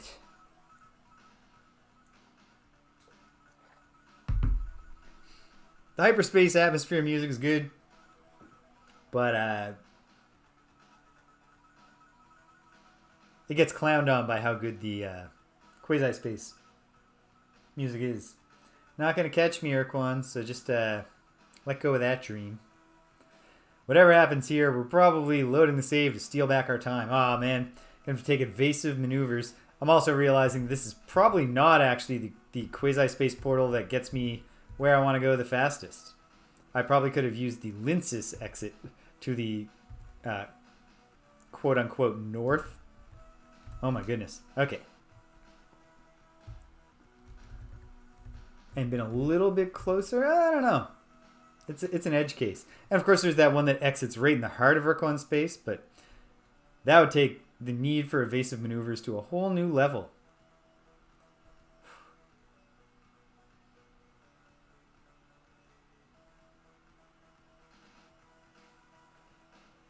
Yeah, they're all chasing me. It kind of seems like isn't this a pivotal moment in the Doctrine War? Shouldn't you be much more concerned with... I have a whole list. I could have just... Which one is closest? Am I missing one? Anyway, a gas giant here. We'll start from planet 1 and work our way out. See if anything's going on and... Oh, cool. Ur-Quan space near Camelot Pardis. Not going to be that one. Near Zokfot Pit. Heart of Ur-Quan space. Aquile? Is it the one by Aquile?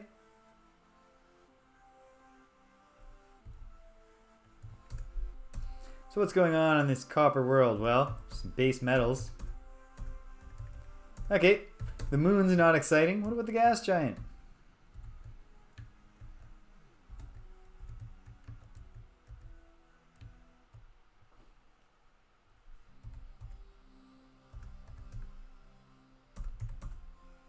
Yeah, go figure. Okay, well, we'll check out Alpha Horology. I mean, we'll check out the whole constellation. We're here. We might as well. We're not wasting time because we're going to steal that time back through our advanced technology of save game loading.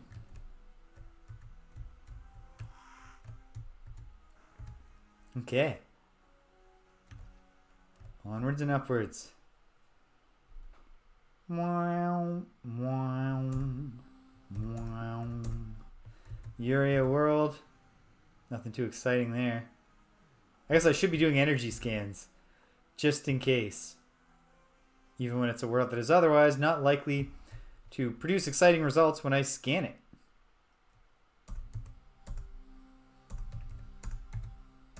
Go figure.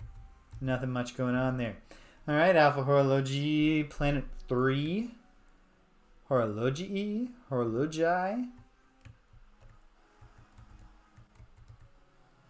Making our way out from the center.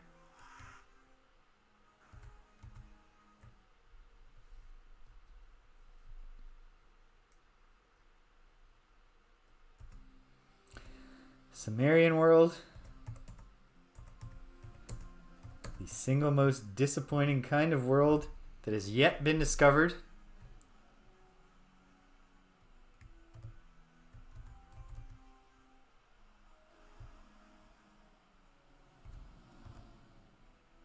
Planet 4. Crimson. Mineral sands. Not picking up any evidence of clover down there.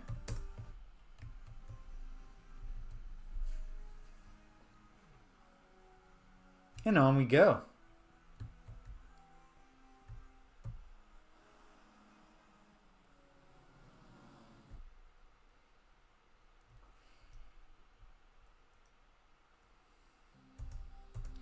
Infrared. Nothing much going on. Oh, there's some infrared creatures down there. Perceiving heat all around them with their visual senses.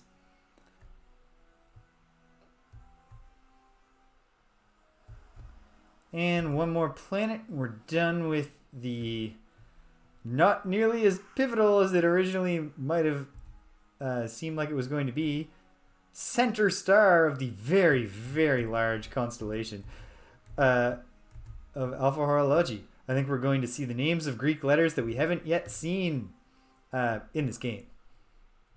Many of us have probably seen all the letters in the Greek alphabet.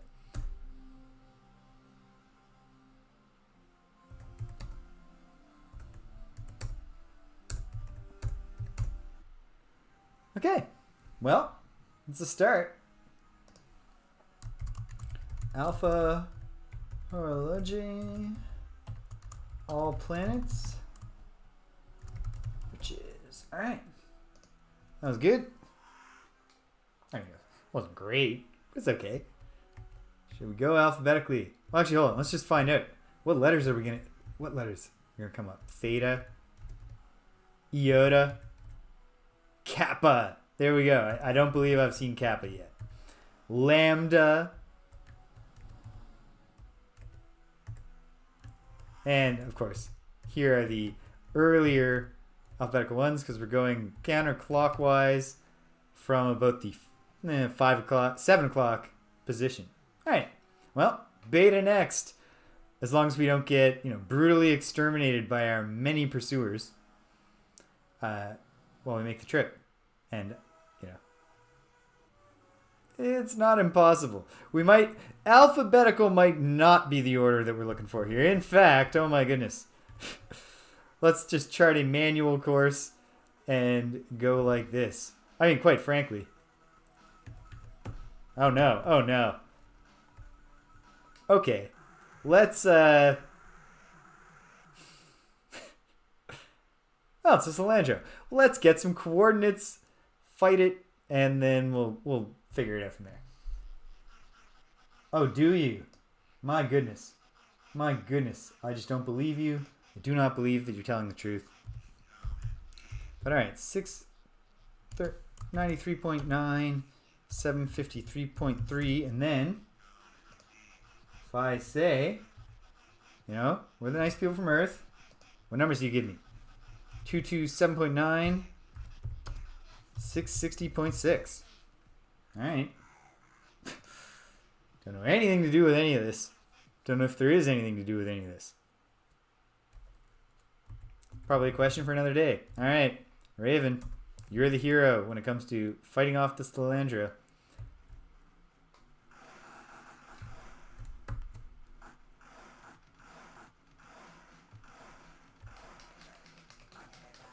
Yeah, Ur-Quan are built, well, not for comfort, but they're certainly not built for speed. The Stelandro seem to kind of be almost on pace. Oh, with a... Oh, come on. Come on. Okay. No, they're slow. It's good. The Lambda system. Exciting stuff.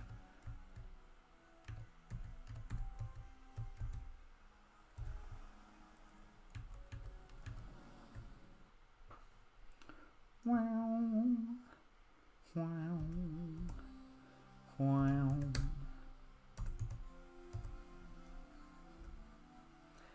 Be interested in... Surely this is something I should have asked about years ago when I was taking ancient Greek courses in my undergrad, but language courses. But the origins of how do they decide what alphabetical order is? How when the Romans came up with the Roman alphabet, the Latin or whatever alphabet, how did they decide like there's going to be a lot of overlap here? Like alpha, beta, like the A and the B sounds, like those are the first two letters you want, but like you can't go from B to G. Like we got to push that a little bit deeper in the alphabet. How do those decisions get made? Probably arbitrarily and without actually a specific instance of a conversation between decision makers where they debated what sounds should appear in what order in an alphabet.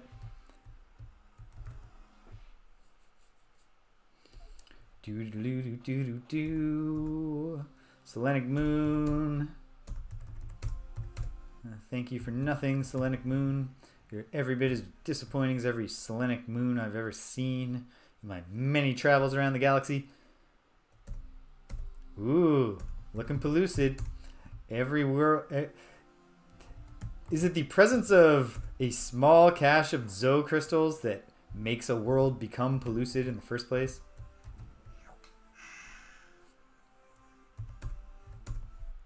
Because there's never a pellucid world that's just loaded with Zo crystals. And they never have any other, like, it's never a quasi-degenerate matter sitting there on a pellucid world waiting for you.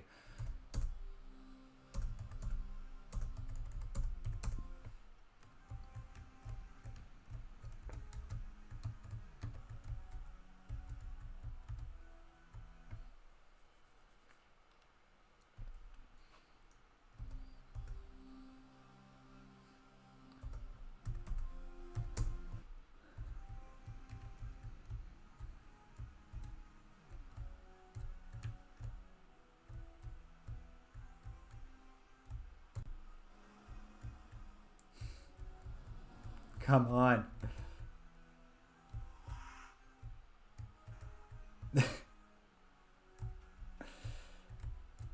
Just let me scan you in. Okay, there we go. Thank you. Thank you, gas giant, for letting me in so that I can determine that, like most gas giants, except eventually at least one that is significant, you are insignificant to my purposes. Because our planetary landers really got to land on solid matter to do their best work. I get the sense that they're probably also, they've got at least some all-terrain capability in the sense that like you can land on a world that clearly has water resources and still just drive all around it. You know, like, oh no, we lost the planetary lander because you drove it into an enormous lake.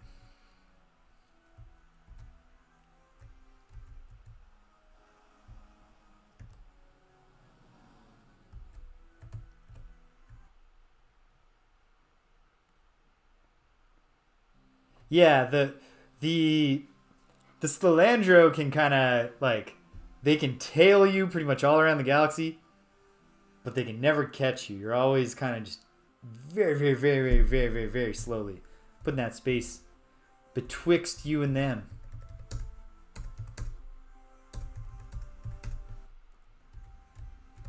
All right. Being thorough. Scanity scan. Probably the third time around.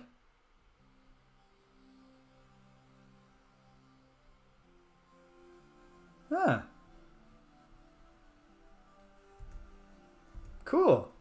That's, yeah. Definitely one of those things that I got to read a lot more about. But thank you for for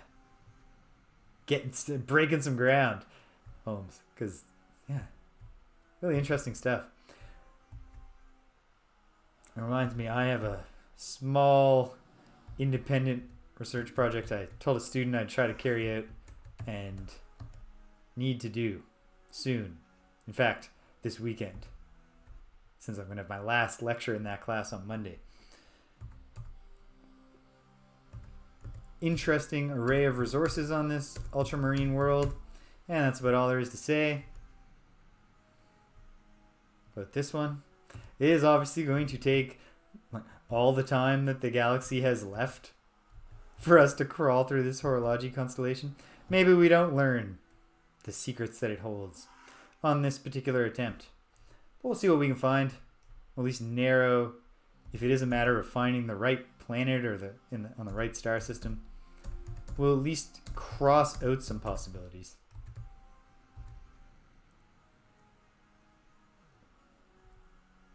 Yeah, this is the end. Next weekend, unless somehow I pull this out and get on track to save the galaxy, which again, I do not anticipate doing. Oh, come on.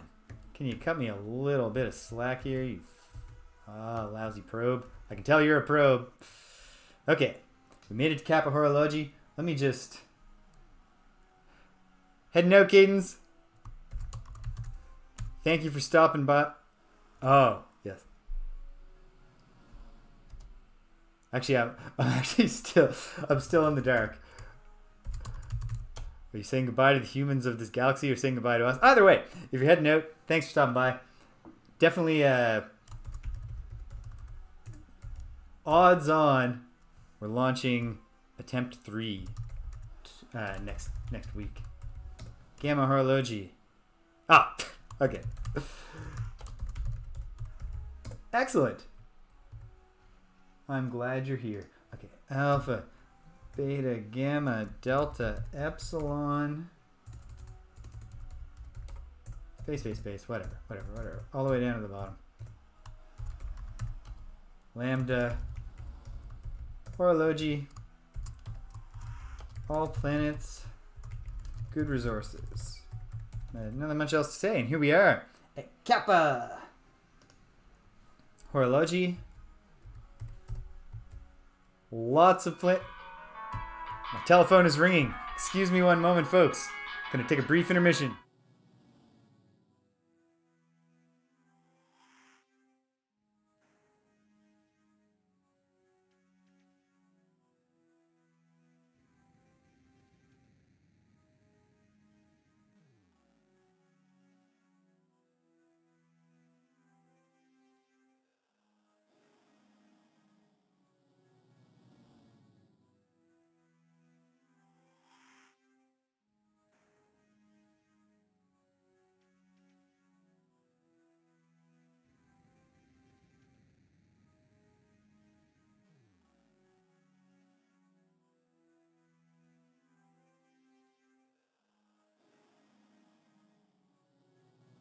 And we're back. Okay.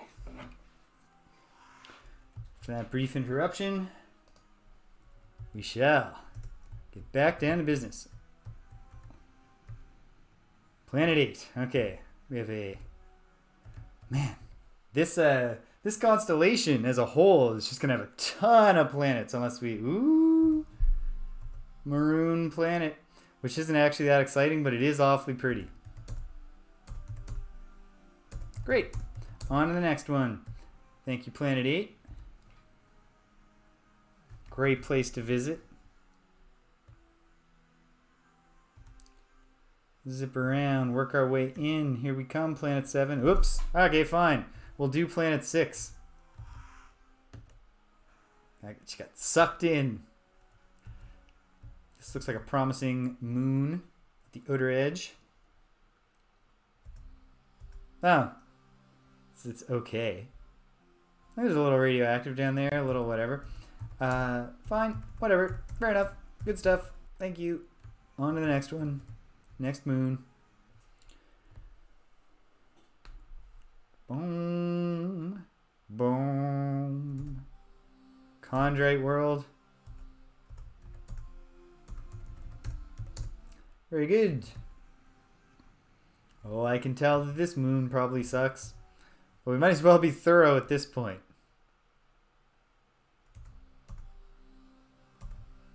Yeah. Great. Good stuff. One more moon. Another desperate attempt to find the interaction point for the gas giant. And then we gotta go back out to planet 7. Okay. Must be systematic. Oh, hey, that one worked quickly.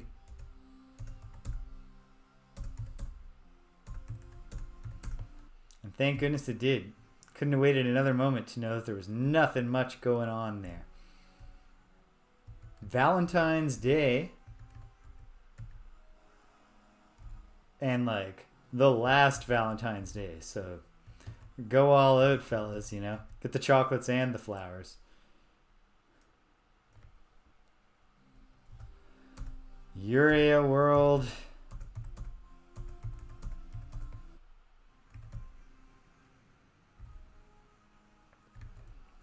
And planet 7 is a maroon world. Very pretty. But not much else to say about it. Very good. Okay, and then we did 6. So into 5. We're making our way in bit by bit. We are going to stop at all these places.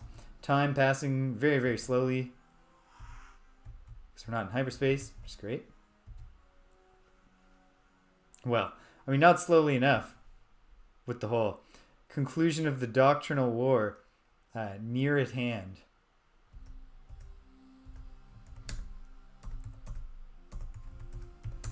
All right.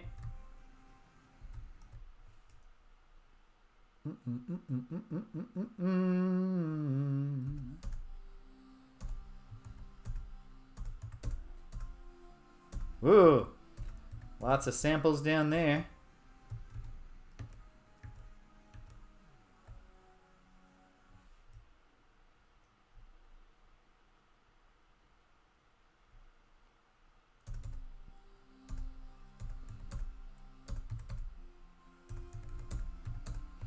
Okay, nothing much. And then we zip in gas giant, which is probably once again an unimportant gas giant, like most of them are. I mean, I'm sure they're important. They're very important to the inhabitants of that moon that we just scanned.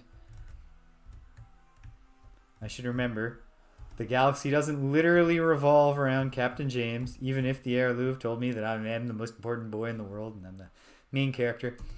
Alright, thank you very much. Oh yeah, absolutely.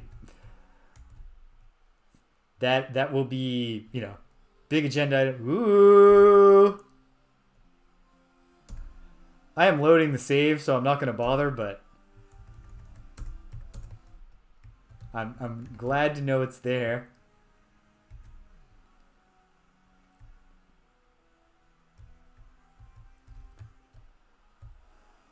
Yeah, more than anything, more than any other knowledge I could gain, knowing the Quasispace is there and getting it early is going to be the game changer. With the knowledge of 4 rainbow worlds.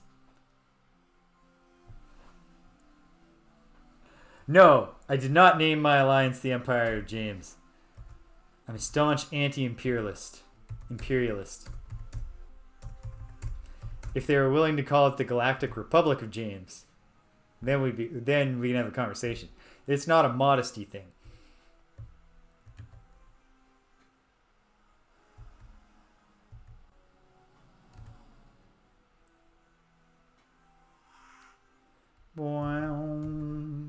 Oh hey, another gas giant. It's like they knew that when they were designing this game, they just knew 30 years later James will specifically be exploring horology after he gets the little hint about checking out gas giants from the Arilou. So let's just keep on raising and dashing his hopes. Again and again and again. Exactly one time that I got those weird coordinate pairs from the Cilantro, They gave me one that had a negative coordinate. It's like, I don't know what reference point this all refers to. So, but yeah. Probably the kind of thing that when I do eventually figure it out, it'll seem to have been very simple. I'll think, why didn't I figure that out earlier? And then I'll say, I don't care. I was having fun the entire time. What does it matter if it took me a little longer to get to this result? Okay, bing, bing, bing. Nothing going on as I expected. Okay, we're almost done with Kappa horology. Although also almost done all sentient life in the galaxy. So, win some, lose some.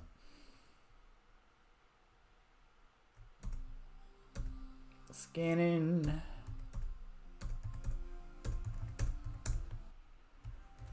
Okay. Back to space. Probably immediately get swarmed. Just say, alright. Good point to load the save. Actually, let me just write down. Whoops. That. Oh my goodness. No, that's not what I want to do. Spreadsheet. Hapakorology. All planets. Ruby world. Bio. Samples. Riches. It's a lovely place. Stop by, fill your boots. Okay. Probably at the end of what we can really realistically hope to achieve here. No, maybe, just maybe.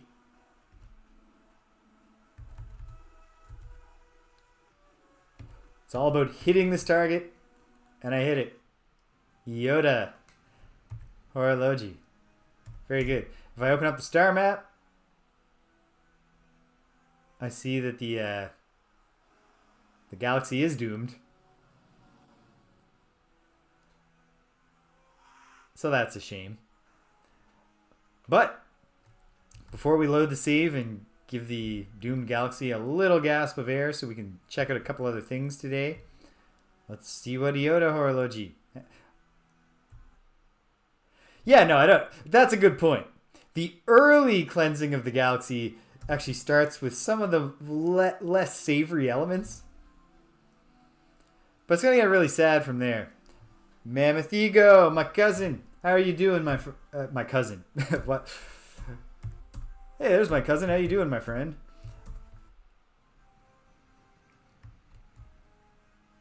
Is that one of the Stimpinski? Is that like one of the Gold Box Buck Rogers games? That title? And it's good to see you too. I've had the most disruptive streaming schedule that I've had since starting streaming this past month, between moving and then just it being the end of the winter semester. The worst time that exists, at least in my world. Yeah, I've heard good things. I mean, look, like, think about the Gold Box formula, which they applied to a lot of different games. Said it's a fun formula. I haven't even spent that much. Like, I've played maybe only even Pool of Radiance, and not that much Pool of Radiance, but it's pretty great. And you can see how taking that to a totally different milieu. Oh, Pellucid World. Well, let's get the Zo crystals.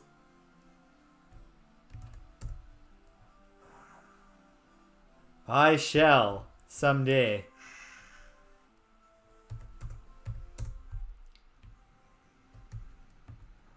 I'm probably going to, I don't know when, because first I don't know when I'm going to wrap up Star Control 2 or Ultima 6. But I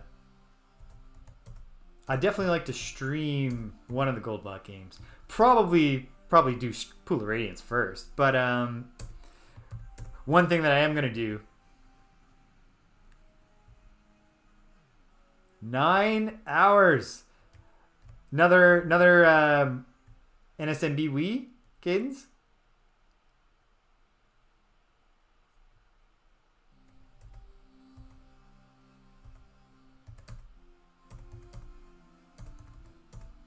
Congratulations.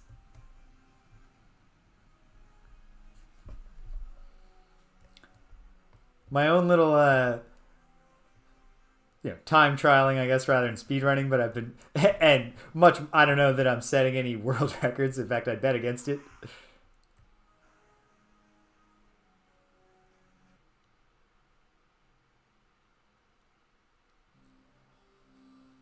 I'm gonna need you to translate that from speedrunner to uh, plain language. It sounds impressive.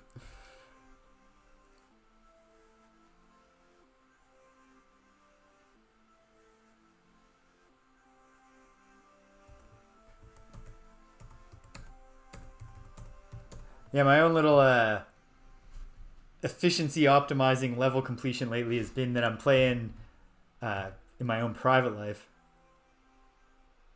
Oh wow! So yeah, geez, that's quite a thing. And it only took 9 successful runs to get one that sets the record. Uh, I'm not gonna like. I'm gonna ask you to tell like which level is it? Like I'm not gonna be able to picture it, but like in broad strokes, like what world is it in? What like is it a water level? Is it a tower level?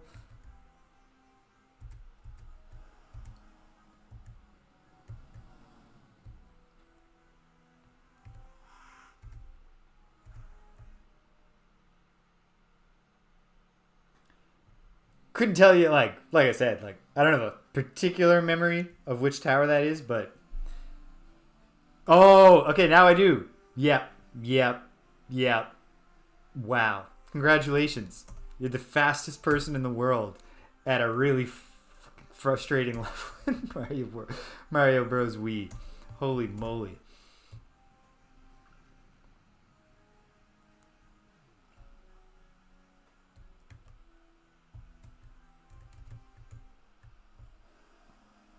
Yeah, because they don't.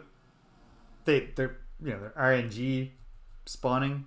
I think from catching your drift. That's what's going on.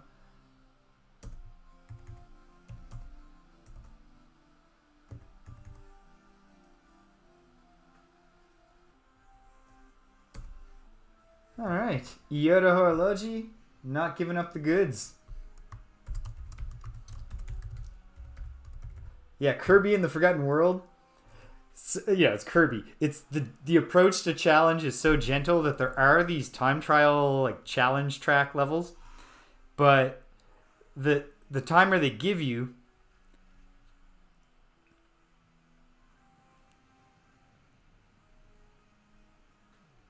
Whoa. Well, you are far along the path. But yikes. Yeah, that's I can see how when you get that far into the task, the ones that you haven't done yet are not like 1-1.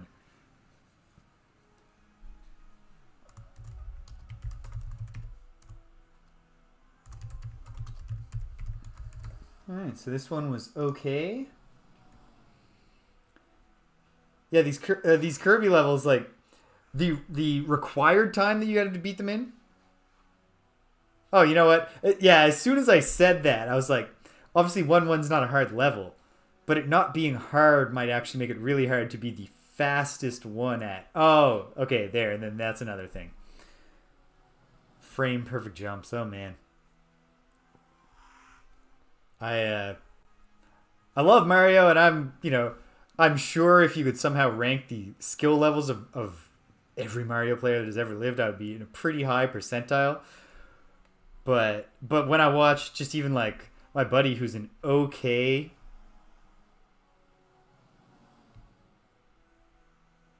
yeah, it's a cool power up for many reasons, but that is definitely gonna be the one that appeals to you. Yeah.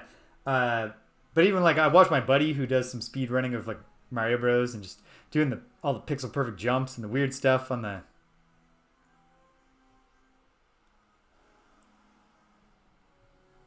That's such an interesting game, Stimpinski. That Great Gianna Sisters.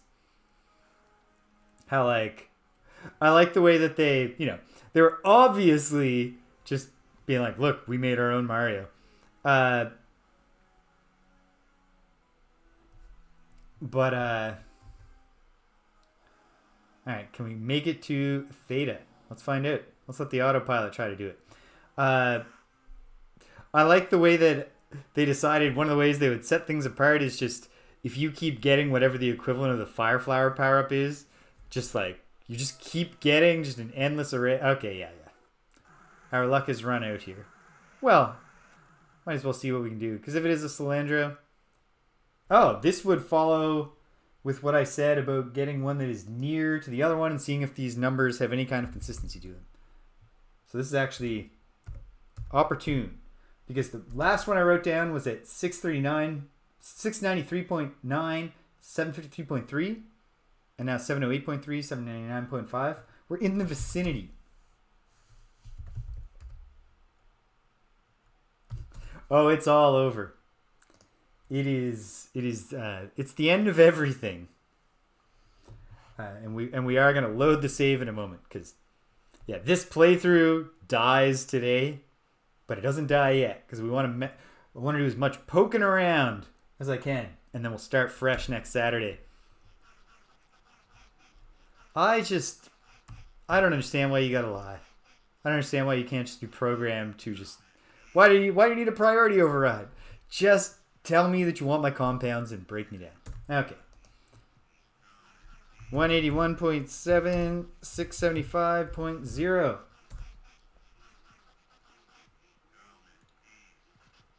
Yeah. I'll have to do a little bit of math, but not much. I think we have a linear proportionate alteration in the values given.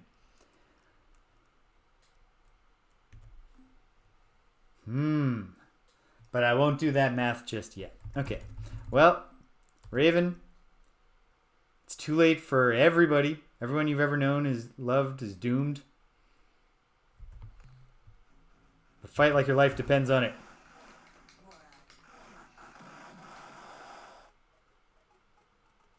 Now, okay, fine. Your resurrection power might as well run out at this point, Raven. It's been great knowing you. All right, let's get this over with and load a save. Do not enter into a battle of attrition with a really, really well-equipped precursor ship.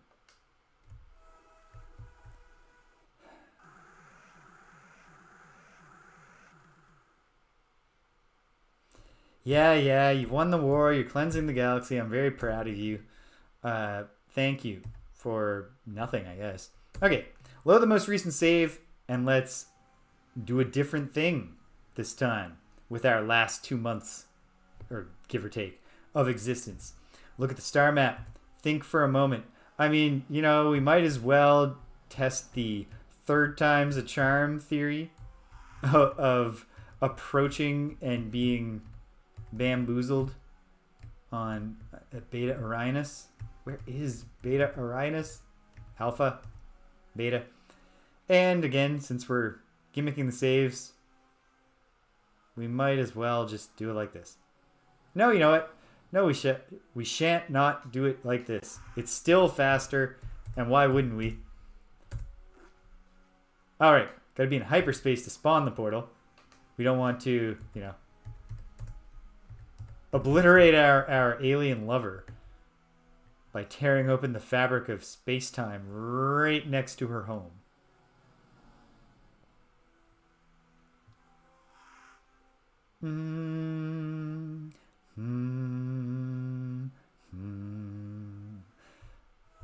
Oh, wrapping up my thought.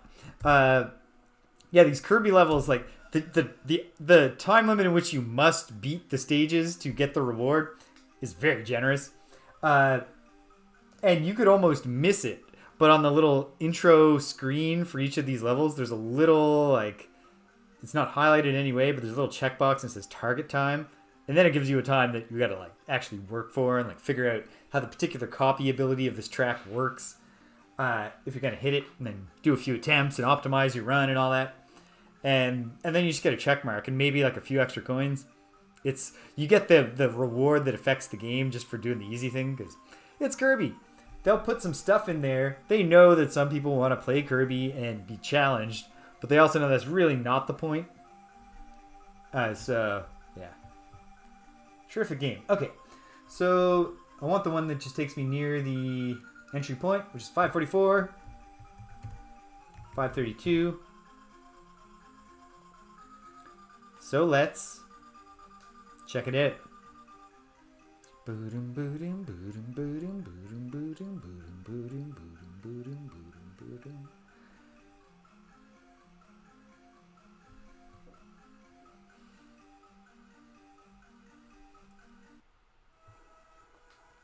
Here we are. Galaxy at our fingertips. The doomed galaxy at our fingertips, but we'll have a non-doomed galaxy at our fingertips soon. Oh, hey, there was a lambda in Orionis. I've just never explored the full Orionis system because you find what you're actually looking for pretty early on in your pokings around there.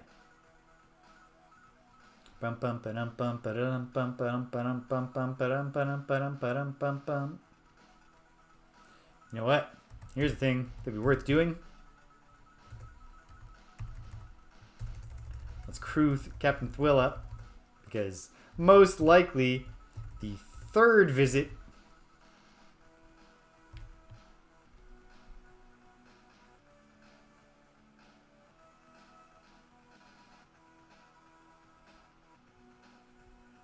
that I can definitely see how a lot of math gets involved there. That's interesting. Yeah, that's got to play a huge role, really, because I assume you're doing quite a few Quasispace wormhole jumps in an optimized run of this game. Then again, I don't know. I don't yet know what actions are actually required to complete the game. For all I know, maybe it's just a few. Oh, come on. Did you really have to... Alright, I'm going to bait you. I'm going to bait you away.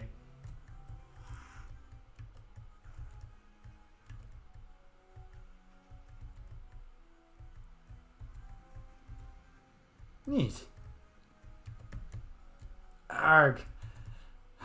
I successfully baited them, then unsuccessfully dipped around them. He's increased his guard. Arg. Okay, fine. We'll talk to these horrible Unga. We'll kill them.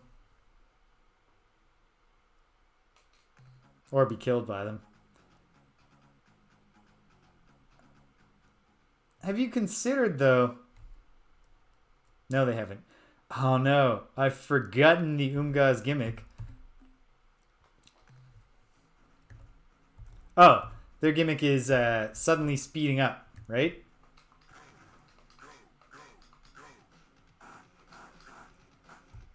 They're actually pretty well suited to mess with the... Oh, no, they're not. It looked like they were well suited to mess with an Ur's vessel.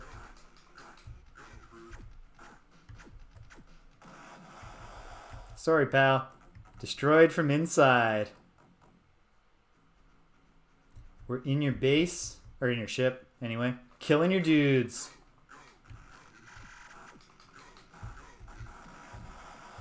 Mission successful.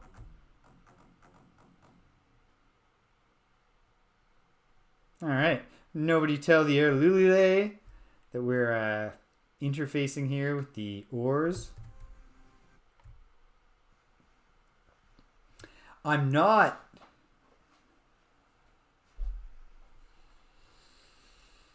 So we're still just doing this.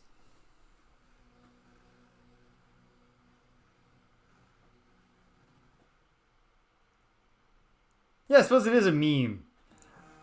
For a second you said, that's an old meme, and I thought, like, did I reference a meme? But yes, that is a very early example of the meme format, isn't it?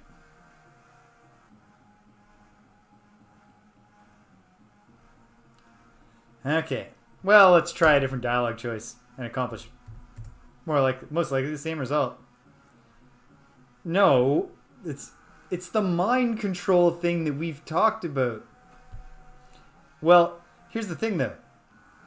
It's not a complex idea, but is it a truism? Because it kind of seems to me like I've heard this before, and you're the ones that are dead and I'm still alive.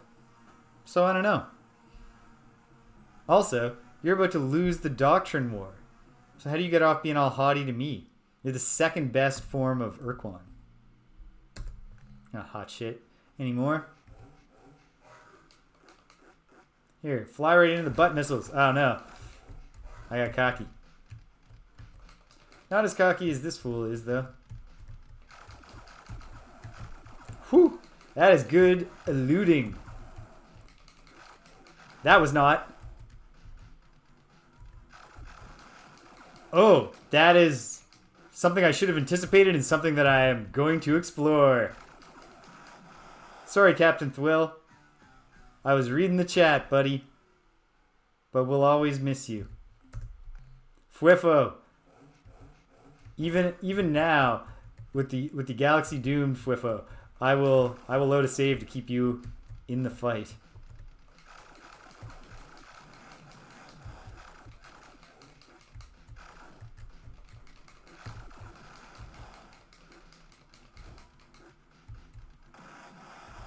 Victory-ish. I mean, that was a Pyrrhic victory for sure, but victory's a victory. Alright, well, now let's rip open hyperspace and go see if a third visit and much more time passing has caused our childlike parental figures to discover anything new about this situation. Because it really does seem like we could use their help with it. Not that that's the only situation we could use their help with. There's the whole Omni side of the galaxy that they seem to know is coming, and yet they're still like, you're safe under your slave shield. I don't feel safe being held in place by a slave. Yeah, okay. I am heading towards the planet. Sorry, folks. I'm not trying to disrespect your culture. You just have a lot of A's in your planet's name.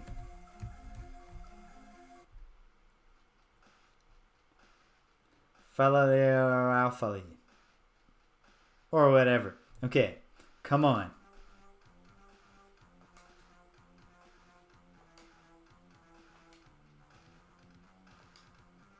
Nope. Okay, well. Tis what it is. Alright, let's jump out there. Let's explore more of the Horology Galaxy until the Death March starts, and then we'll try to find a Kzer-Za and be like, hey, loser. Right now, Holmes, no hints, please. I will beg for hints when it comes to it, but right now, I'm willing to, for now, just keep groping in the dark. And hopefully that's not too painful to watch. Because I'm sure when I've found out what triggers the next step, it'll be fairly obvious. But for now, just pulling on my hair. Okay, so is it the... Which one did I say? Maybe it is Aquile? Where's Aquile? Looking at the map, reminding myself. Aquile, Horology. That might be fast. Whatever. Doesn't have to be that fast. Excellent. That's good because it I especially now that I'm older, more mature, medicated for ADHD, I have more willpower to resist the urge to be like, God damn it, I just need to be told what to do. But having also made said commitment to an audience definitely helps keep you honest. And yeah, like I said, right last week was the closest I got to being like, God damn it, I can't find a next step. And then on a whim, I was like, all right, let's talk to the Ors, and a whole bunch of things clicked into place, which was nice. Oh, hey, the Death March has begun. And, oh, hey, yes. Why did I write down that this was near Aquile when it is nowhere as close?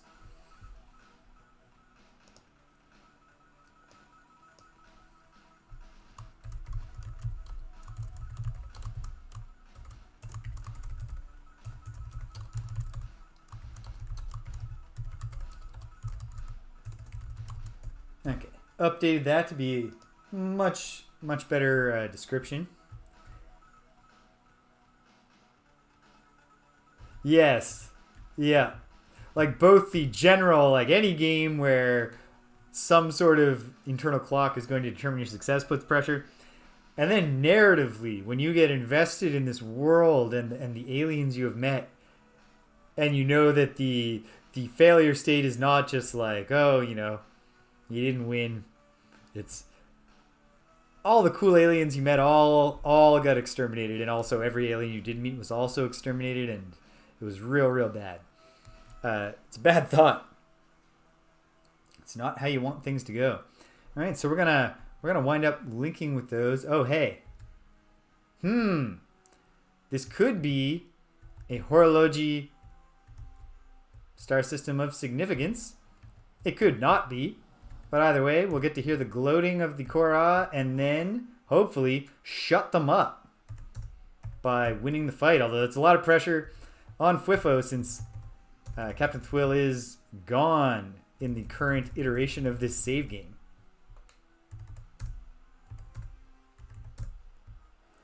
Nothing we can do but try our best.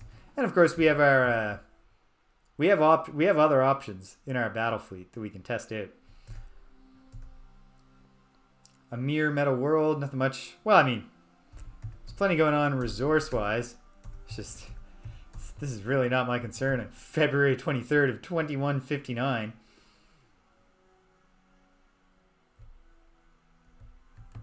Now they're coming for me. Well, guess what, chumps? I'm much faster than you. Is this one important? Only one way to find out. So take really primitive evasive maneuvers. AI is really good at estimating travel arcs and aiming at shots anticipatorily, and really not very good at anticipating some very basic things that people might do to avoid contact with them. Okay, far more Kohr-Ah here than there might have originally seemed to be. Lurking around these other planets, probably. But, so, let's get to the inner one. See if we can find anything. If we can't find anything, we'll engage. We'll see what happens there. A mere chondrite moon. Nothing much going on. And then the Sumatra? Probably not. Probably just nothing. There's one other planet, a selenic planet that we didn't check. A magma world. Of no apparent significance. So the Kohr-Ah are hanging out here, but we don't know why. Maybe we can ask them. Oh, good. It's only one ship. So at least this is a fight that I not necessarily will. Well, by attrition, I will win this fight. And I guess at this point, yeah, like,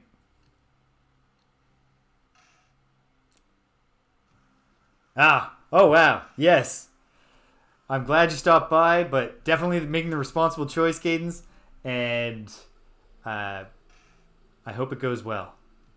I hope your finals go well, and yeah, the Sumatra. Are you into telling me what the Sumatra is?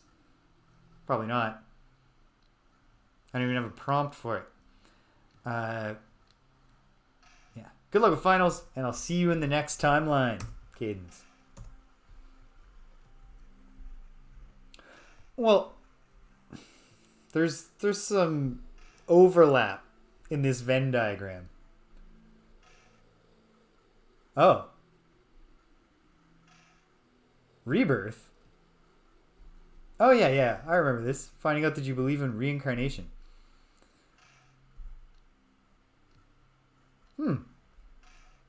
I mean, I guess from that perspective, they are literally like, as gradually everything else is cleansed from the galaxy, the odds, if you're going to be reincarnated and it's no longer possible to even be anything else, your chances go way up of being an Ur-Quan. But like, how does this spiritual theory of yours account for, birth rates? Are the Kohr-Ah suddenly going to start reproducing at a sufficient rate to supply, bodies for the spirits of every alien they have cleansed? Every life form they have obliterated? It seems unlikely. Oh, maybe that's the thing. Just like, maybe the Kohr-Ah are much hornier than we understand. And they've got a lot of pent-up frustration because they've been so focused on cleansing.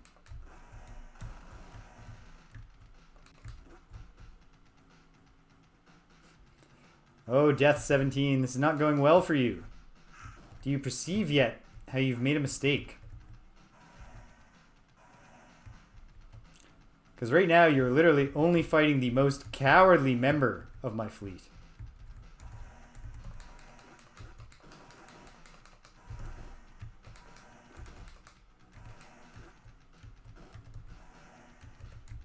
So imagine when I'm sending heroes after you. Ah, Fwifo's a hero, but courageous heroes.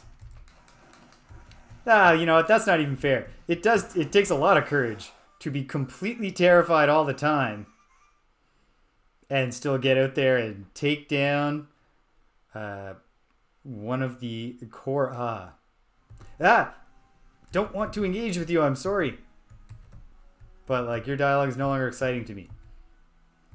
I don't think we're going to find anything here. But who knows? Who knows?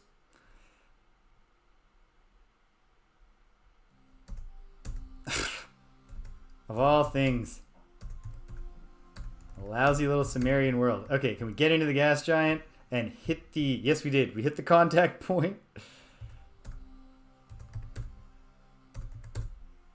But of course it means nothing.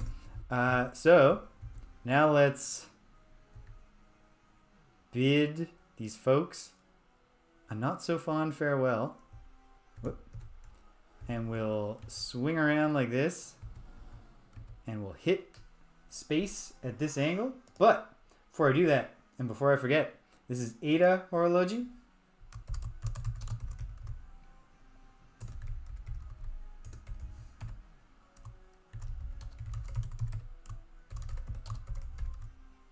Many Kohr-Ah. Nothing much else. Alright. So, let's get out there. Head, west and see if we run into a Kzer-Za and get to talk to them about their feelings.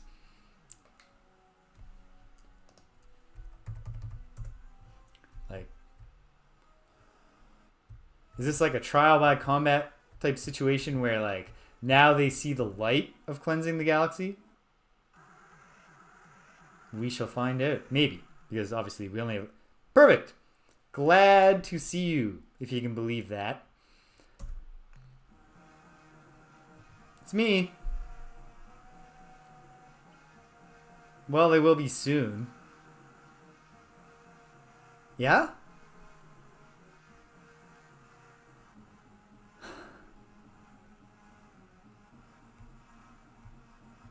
This is so interesting. All right, let's talk this out. I know, but what do you think it matters? You care that I'm doomed. You really are the moderates.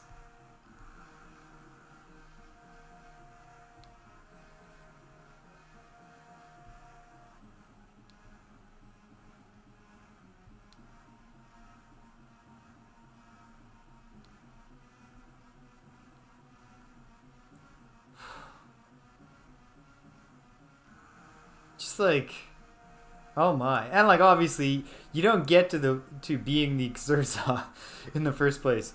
As they exist in this timeline and in this point in history without all the horrible trauma that has warped their mind, but it's just fascinating. The complicated feelings they have here. Yeah, it's not great.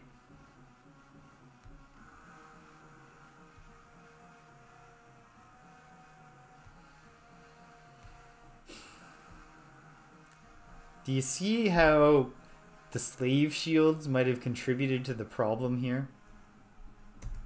Have you learned anything from this?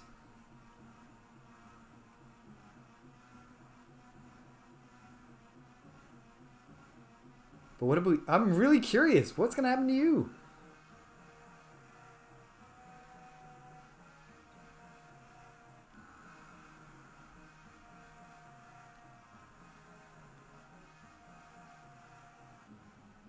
Okay, what's the Samatra?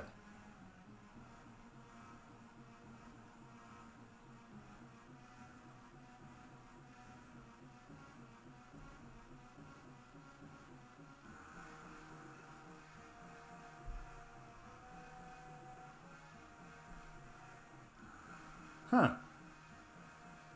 Well, it has been less than uplifting. That's an apt dialogue choice. Thank you. I wouldn't have even necessarily thought that your species understood the concept of hope.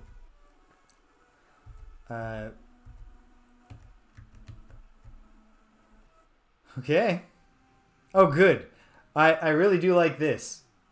Thank you, Theta Horology, for not attracting that many planets into your orbit.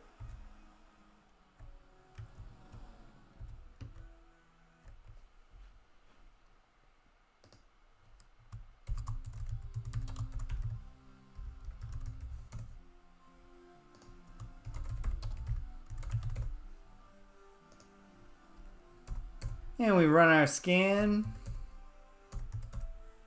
And wouldn't you know, there's nothing much going on. Okay, can we make it to another planet? Another star system? There's only one way to find out. Here we go. I think we'll make it.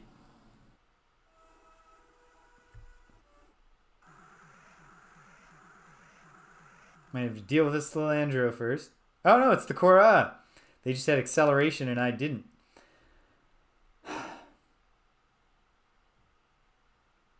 Well, we'll play it out. Why not? Yes, I know who you are. Your reputation precedes you, and also we've met a bunch, and yeah. Cleansing. Genocide is not even the word here. This is omnicide.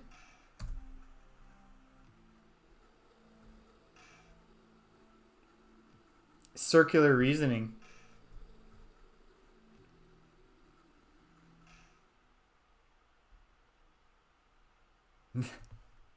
Haha! A much more pleasant cleansing. Showering in you know, appropriate temperature water, as opposed to in saw blades.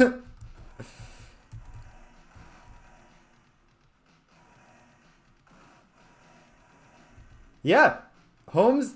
I've said it before, and I'll say it again right now. It's a remarkable tonal balancing act that there's lightheartedness and silliness to most of, if not all of, the aliens.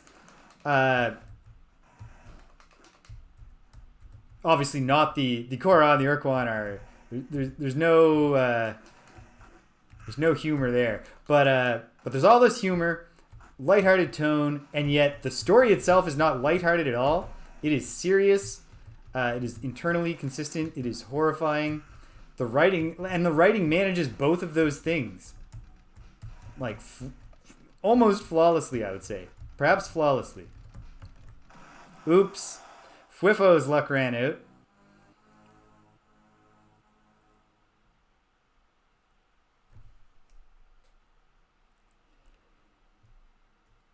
Yeah, there's a mix of the general goofiness of a lot of the aliens, and then also the fact that absent someone to get them to put aside some of their petty squabbles and differences and unite, then how are you going to deal with this? Oh, Fwifo, we hardly knew ye. Alright, let's avenge him ourselves or die trying.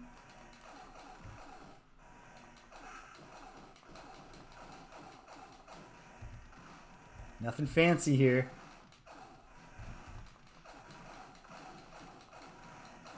I have watched the playing of Mass Effect 1 and of Mass Effect Andromeda. So, no, in no real thorough sense am I familiar with the overall trilogy. I remember having a discussion about like what games show the inspiration and influence of Star Control. And I remember you mentioning Mass Effect specifically for the story. Yeah. Oh wow. Holy moly. Captain James alone, clinging to the helm, pulled it out. We will explore one more system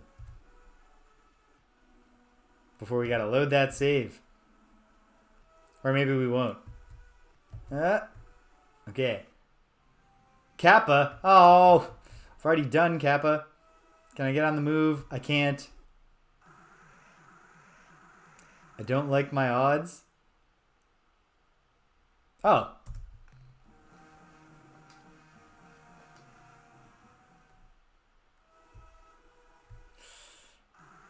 Are we lucky enough to hit 2 Kzer-Za consecutively? A Slalandra. Alright. We're cutting to the chase here, pal. I've had enough of your... Oh! Raven, no! Hooray! Raven's in it to win it.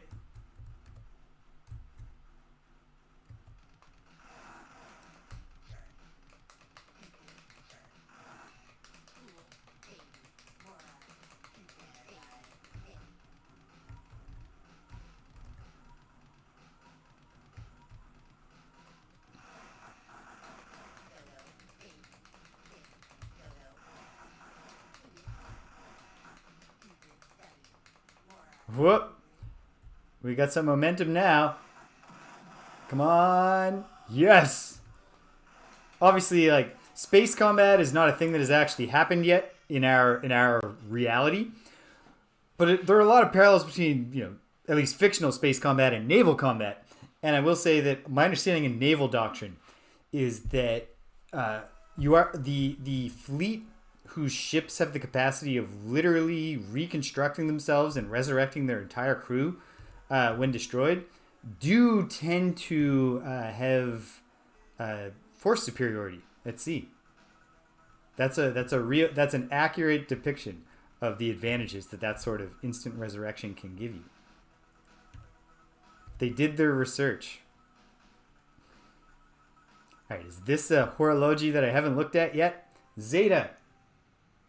It's new. Ha! That is a great emoji.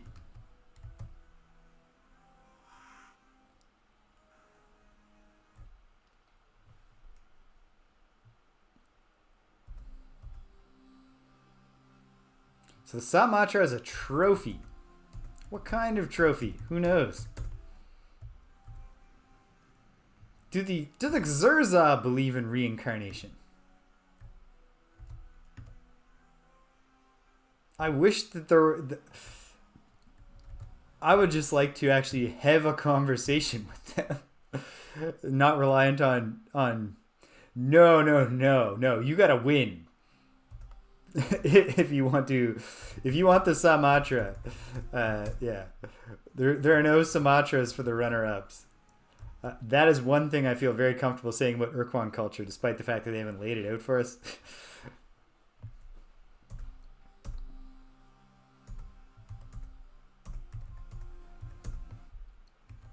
It's interesting.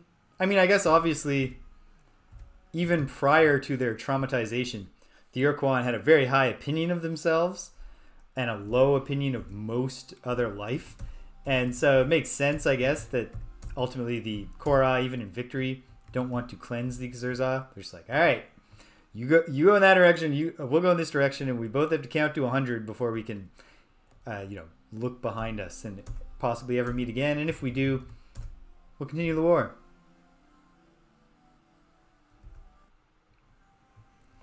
That's a good point, Holmes. Unless, Kzer-Za science revealed that, there is a 6th dimensional aspect to a sentient life form that was previously undetected. And indeed, that essence is dispersed into the 6th dimension and then eventually returns to the 3rd dimension.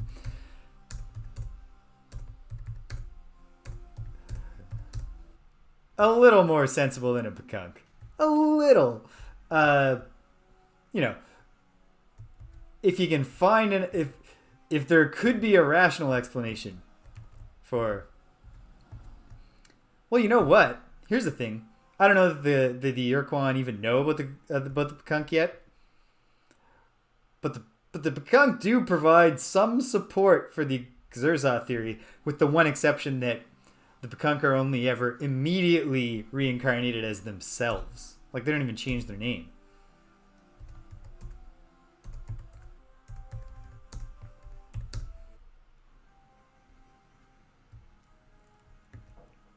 Yes. Oh, the existential quandaries raised by the concept of molecular teleportation. Real personalized version of the Ship of Theseus problem.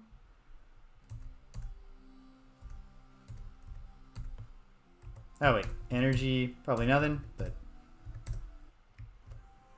if we just get to one of these planets and find the Sumatra and it turns out, like, you know, steal the Sumatra and they all lose their sense of purpose. I doubt that's going to be the answer. But, like, what is the Sumatra? Is it literally a trophy? Like, is it literally just like they've designed a cool trophy that they swap back and forth based on who wins the Doctrine War? That might actually be a little disappointing. But it's a trophy, like it has some other significance. Then I'm interested. I have not yet found either of the other two, like, little pieces of the 3-piece thing that I have the spindle for.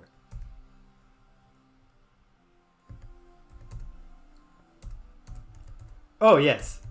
Yes, please. Please do not. Please nobody tell me what the... I'm just thinking out loud.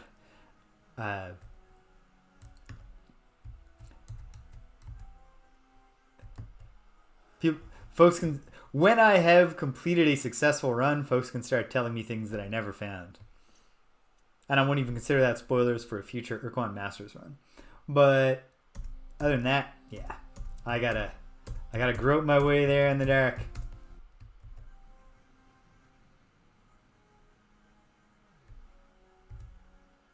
Perhaps we will. Although, what if we are just brains in jars, though? What are we gonna see with? Ah, you know what, actually, if they can hook a brain in the jar up to a simulation and do the sensory thing, they can hook the brain in the jar up to just a pair of, you know, ocular recorders that are in the real world. Solve that particular problem effortlessly. All right. Well, Zeta Horology, not great. 1 second. Gotta remind myself here. Yeah, Delta Epsilon Zeta Eta. So,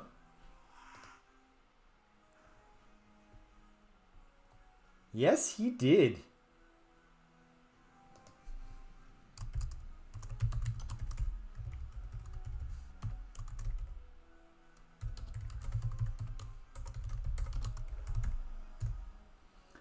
Like the one... Oh, I'm blanking on it.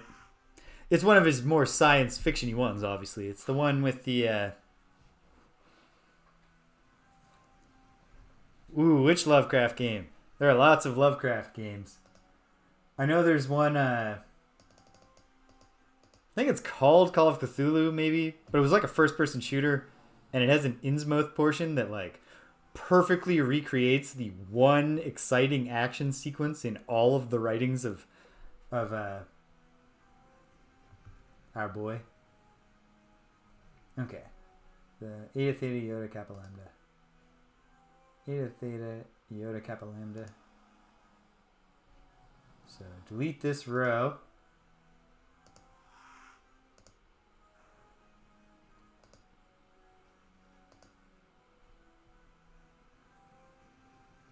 Oh, I don't think I've heard of that one. So what's that? What? Okay. So like a video game RPG?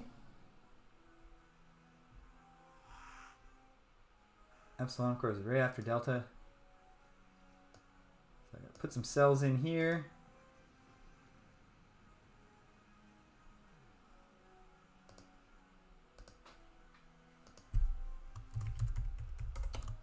Cool. Yeah, I've never heard of that one. How is it?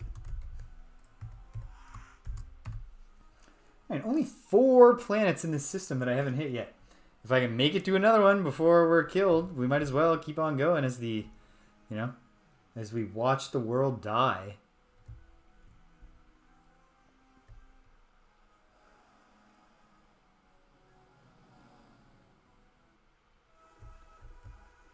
Build the container, like the initial jar for the container, or like a container that can give the like brain some locomotion. All right, Epsilon, another nice little system, which I appreciate. And a Ruby world. Ah.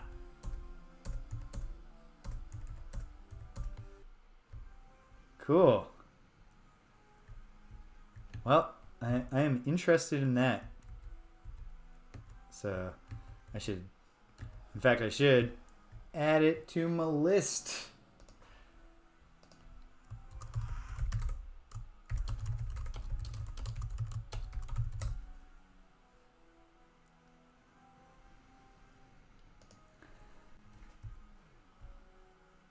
Probably a lot of fixes in the meantime. Certainly not unusual for an RPG to be buggy at the outset. And yeah, nothing going on Planet 1. So Epsilon.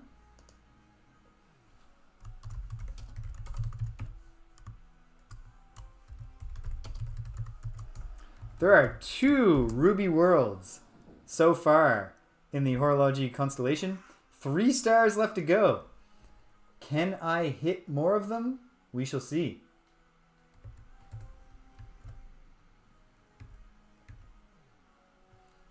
The fact that Captain James is literally piloting the returner by himself does not give me great hope. But what can we do but try? Okay. Obviously that's the next one. We got to do a little bit of evasion here. Or if you're a Kent Brockman type, avoision. Oh, good. Delta, also not a huge thing.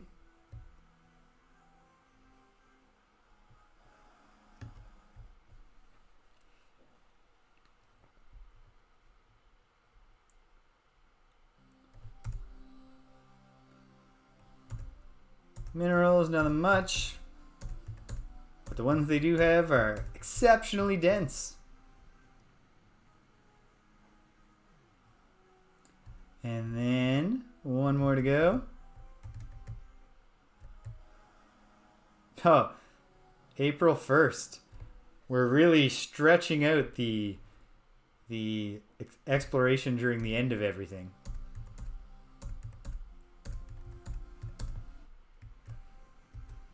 In fact, if I don't get taken out here... Wait, if I look at the star map... The Kohr-Ah are just setting out?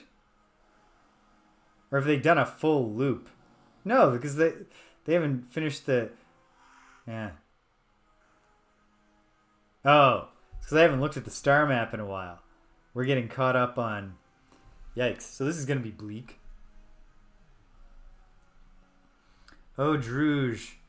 We didn't know ye at all this time around.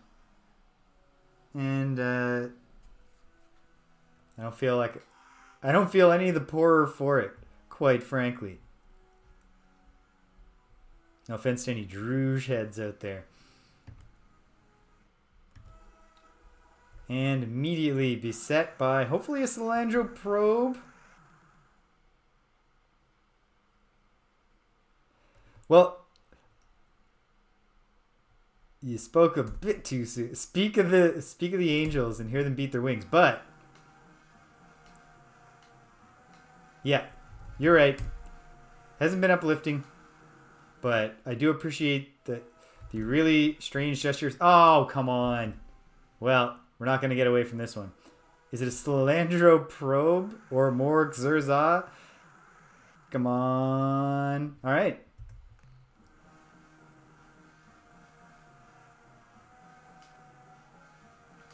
Right. The Kohr-Ah are all getting down to business, which just means like they're really just going all out to make sure I've been warned here. And that's kind of them, really. Like, I could be making more progress if you didn't keep hailing me down to warn me. I'm trying, man, but it's a system of many warnings, and the warnings are slowing us down. Like, honestly, if I wouldn't even blame the Ur-Quan at this point if they just got frustrated and said, like, all right, if you're not going to heed our warning, maybe we'll just take you down because you're disrespecting us. Oh, okay. Well, this one's on me.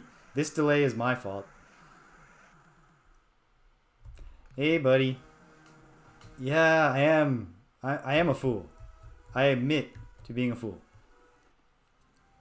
Beta. So very, very often,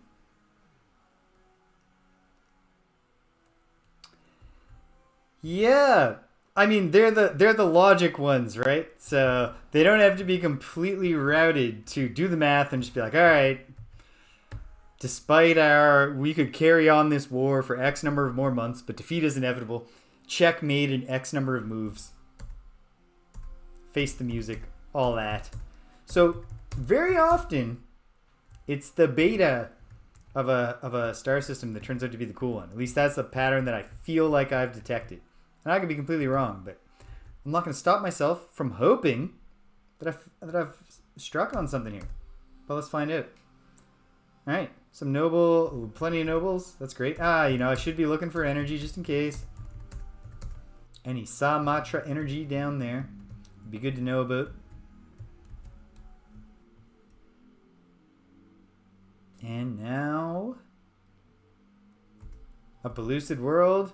Oh no! Somebody already came and took the Zo crystals.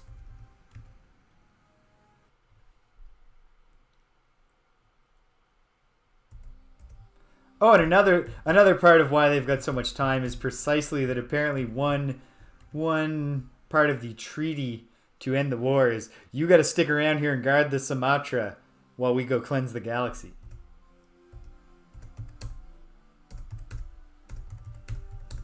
Nothing notable here. Okay, thank you, Planet 6, for nothing. And we head on to Planet 5. So yeah, looks like odds are pretty good that I can hit Beta, Gamma, and Delta Horology here.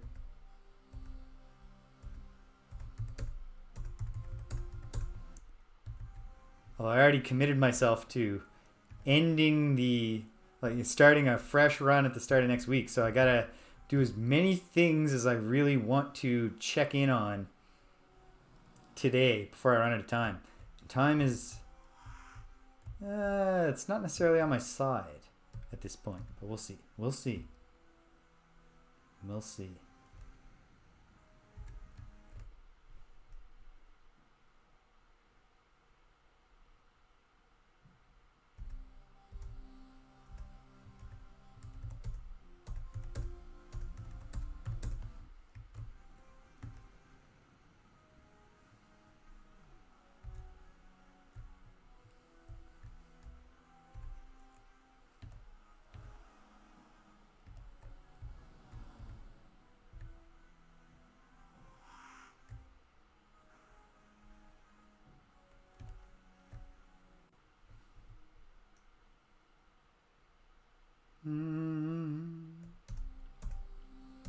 Infrared world, nothing special.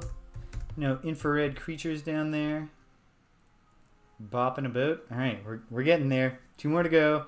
Hopefully neither of them have excessive numbers of satellites. Satellite bodies, moons as they're sometimes called.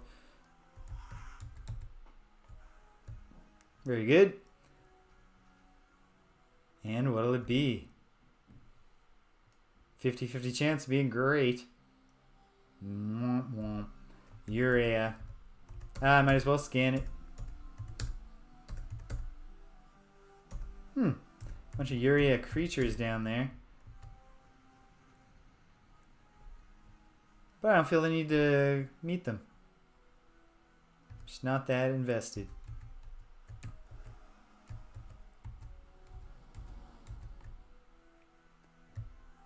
Okay.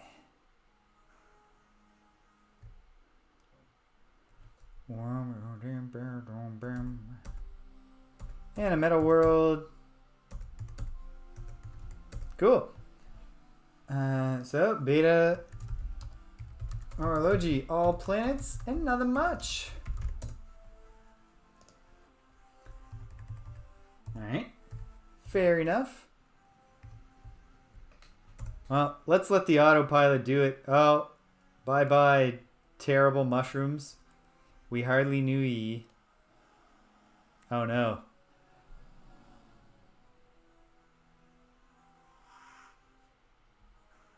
Huh? Alright, so I gotta look at Gamma and Delta, and then I've looked at all of them, and if there was something to find, I'll have either missed it or found it.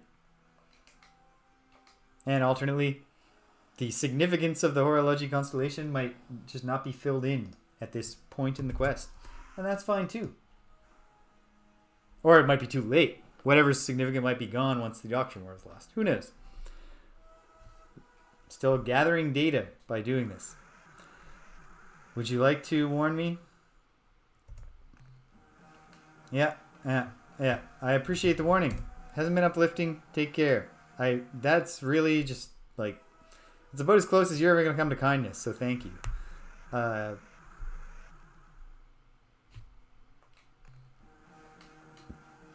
want to. I'm trying my best here, pal, I swear. I'm on my way. I'm on my way this time, I think. If my autopilot... Now, looks like we're probably getting one more warning on the way. Nope. Here we are. Oh, thank goodness. Love to see 3 planets in a horology star system.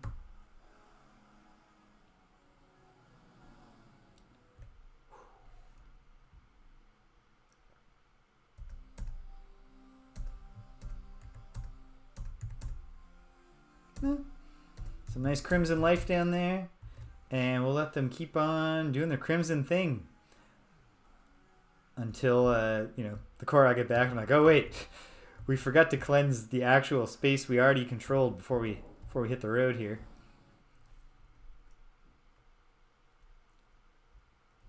Please enjoy our gift of 1,000,000 buzzsaws. All right. Okay, planet 2. Now planet 3.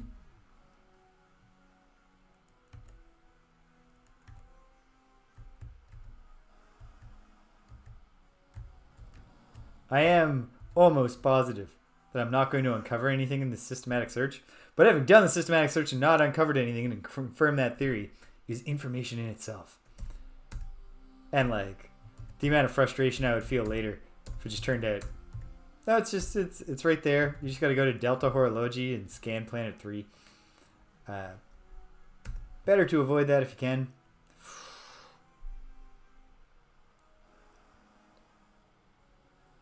No? Delta, here we go. This is it. Wrapping up with this star system for now.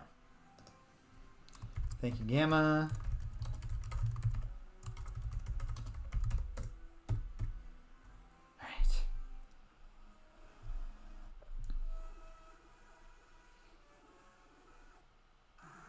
Wow, wow, wow.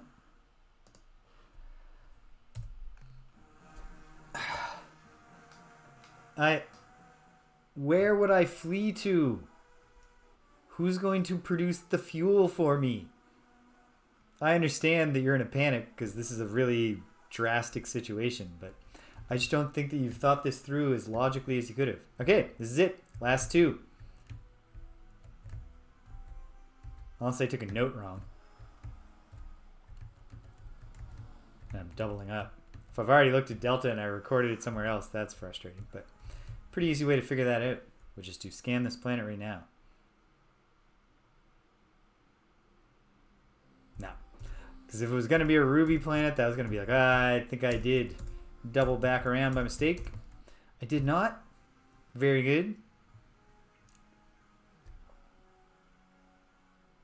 Oh, very good. Yeah. And it's certainly a time in this galaxy for blazing up, in the sense that the Kohr-Ah are systematically proceeding through the galaxy and extirpating all life in a hideous rain of fire and saw blades. Okay, that's it. The horology system, whatever secrets it has to reveal or significance it has, are not just going to be revealed by showing up and looking at it. Good to have that confirmed. Let's look at the star map and watch the progress of the end of everything. Not going to miss the Vooks.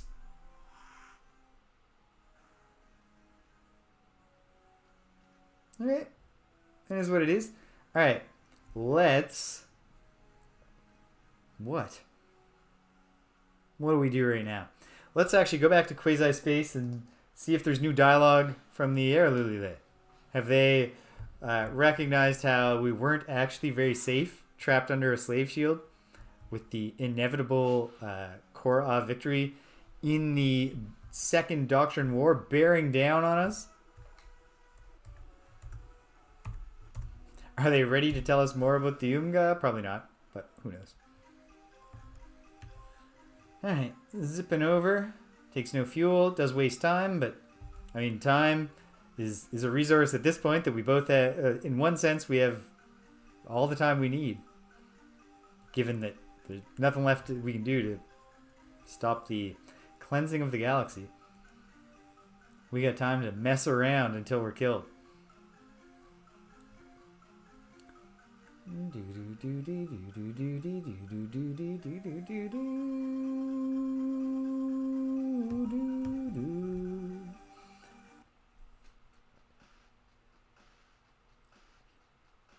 Really? Nothing about this particular meeting that makes it any different? Yeah, they probably don't. I really kind of feel like you should have something to say about the state of things. Alright. Okay. So, who knows what this means for the Unga quest line? Obviously means nothing of any significance. Let's look at the star map. Alright, we can't see the... Okay, let's go to the... Last thing I'll do in this particular line is... Let's see if we can... Oh, whoops. Quasispace, the one that takes us near home, is 506, 474.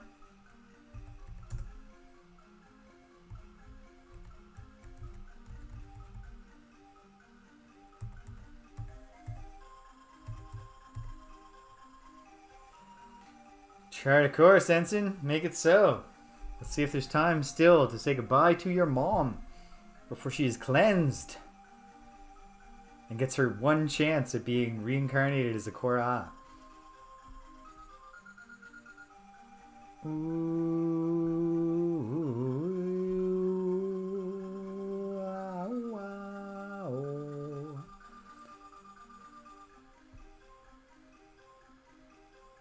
Peaceful music for stressful times.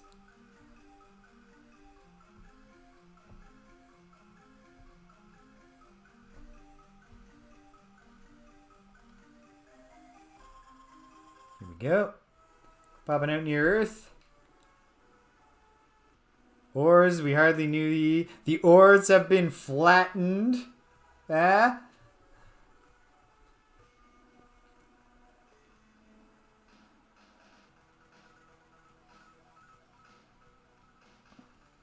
I gotta say, whatever revenge plan that talking pet was cooking up, I don't know. I think he might have kept his powder dry a little too long.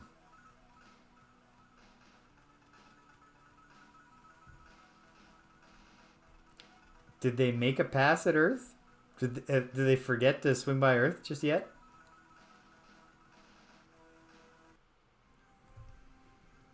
That's what I'm curious about. Be hilarious. Yeah, because if Earth is not destroyed, Is Commander Hayes going to be like, I've got great news. The Syreen have joined the Alliance or something. Hey, Commander Hayes. Well, how do you feel about the fact that none of my crew came? You don't care. Yeah, nothing notable going on in Commander Hayes' view. Goodbye, Commander. It's been real interesting knowing you. I'm sorry that I misled you about the possibility of saving the galaxy. Okay, so this particular save game is useless now.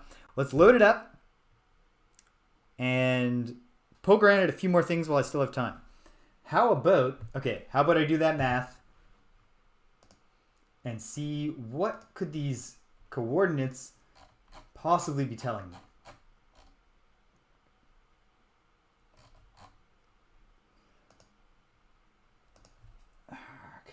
Okay.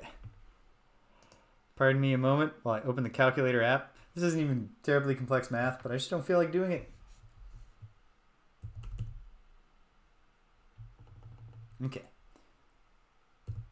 At 708.3, I was given the coordinate 181.7. So 526.6. What is the difference, though, for the other one? 693.9 minus 227.9, 466, 526 and 466. So they look very close, but it's not a proportionate change. But okay. And then what about the other coordinates? 799.5 minus 675.0. 124.5, okay, and then 755.3 minus 660.6 is 92.7. Again, not exact, but ish. Okay, now let me look at the star map a moment.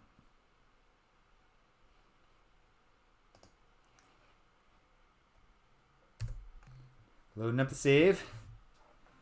Pull out the star map. And look at these calculator numbers that I just calculated. So 526.6, 124.5. Is that anything?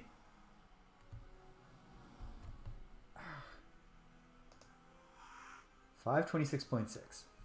Find that first. 526.6. So around here. And then 124.5. A ways down. I don't think this is going to take me to anything significant. But let's find out.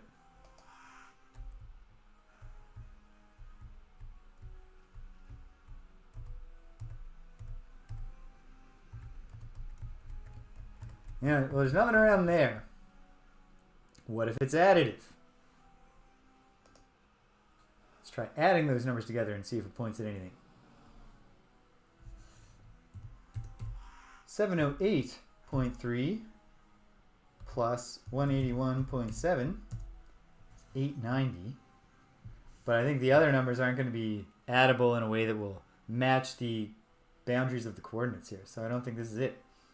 799.5 plus 675.0, 1474.5.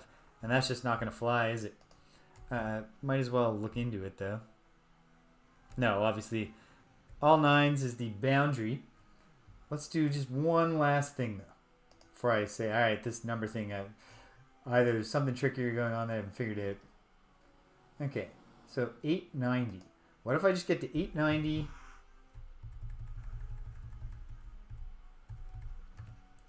And then if we just shot down here, will we find anything? Will we hit anything?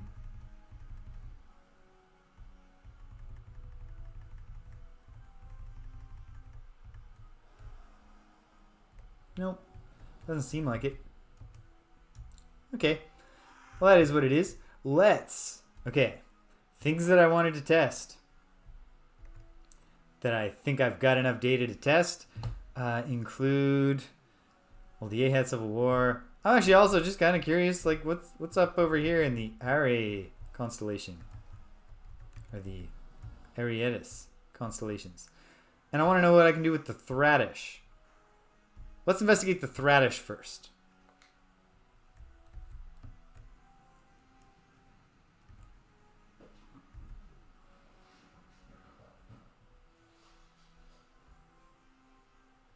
I got a cat going wild, I can hear. Charging around the house.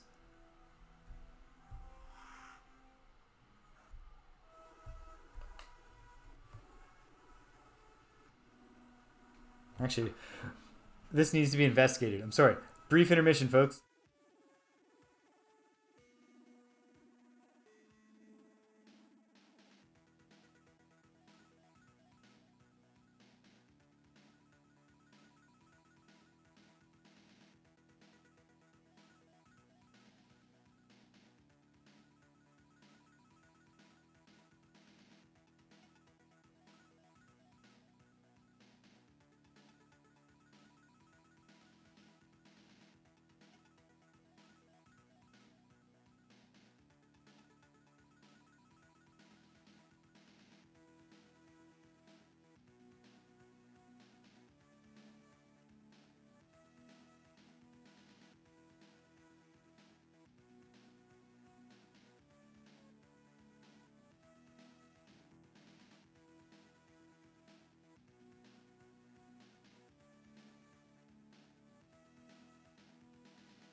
As always, the sound that gave the impression that my cat was in distress was just a noise she was making. I know what her actual distress sounds sound like. They sound less mournful than the sounds she sometimes makes. I think all that happened there, if you can believe this, is that the cat used the litter box and then needed to run to celebrate having used the litter box and then needed to tell everybody she'd used the litter box. Yeah, she's real good. Both of them are. Okay. The portal spawning. I said I want to mess around with the Thradish, see what we can do there. So, what gets me near the Thradish? Near Quasispace, near Zilkfa Pit, near Homes, near Ah! There we go. That one will probably be the best option, and ultimately, we're living in fictional time now. Okay, so 520, 514.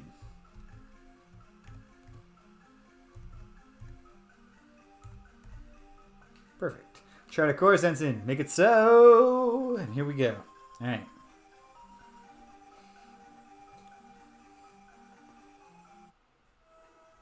Here we are. And what's around? This is probably not the closest to the Thradish that I could be, but at any rate, let's head towards whatever might be their home and meet some more of them and see what is there a next in the story of the Thradish. One thing that occurs to me is that this might be a problem. Diplomacy is the trick with most of our alien friends, no matter how hostile they might be at first. I kind of wonder if the only language that the Thradish are going to understand is Force. Who knows? There's one way to find out, and that's to go fight a bunch of them, and try to find their home planet and see if we can talk to their leaders. Because, yeah, we'll see. And maybe there's just nothing to do with the Thradish. Yeah, Yeah, they're definitely going to have an insufficient sense of alarm about what's going on. And an unwarranted confidence that, social destruction is somehow going to lead to happiness. Well, the Thradish home planet is not going to be here, and I should have realized. The giant star that is obviously far too hot. Well, but here's a Thradish. Probably.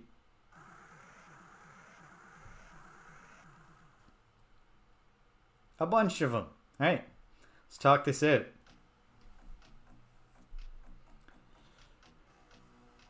Oh, yeah. I've heard a lot of... right off the bat, dude, when you're trying to sound tough and you identify yourself as a slave. Here. Well...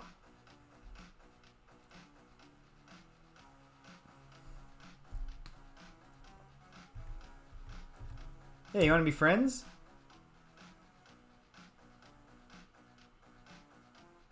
Well, till then.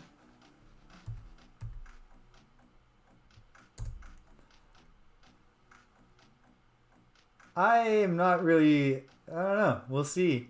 We'll see. Slaves and teachers.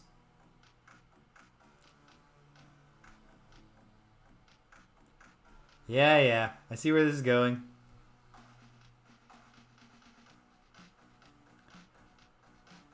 It's not the logic that I have a concern about here. It's the facts.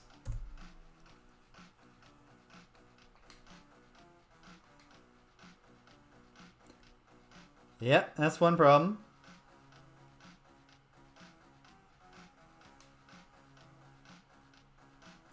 Yeah, because you disobeyed them.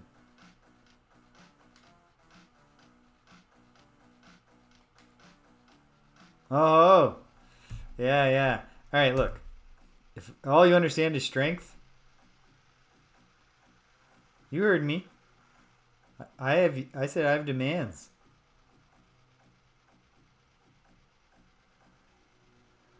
Okay. You want the smoke?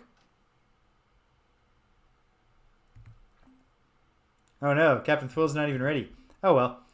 Camper, you're in the hot seat.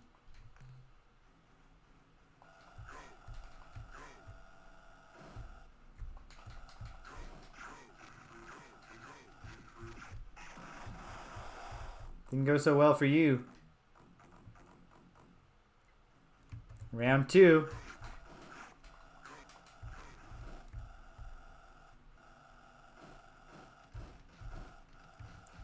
Uh-oh. You might have actually outwitted the initial attack force. Oh, and then I hit the planet. This is not going to go well for Camper. And yet...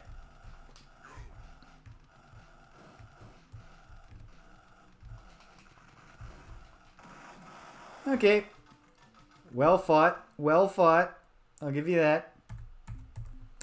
Have you met New Boy?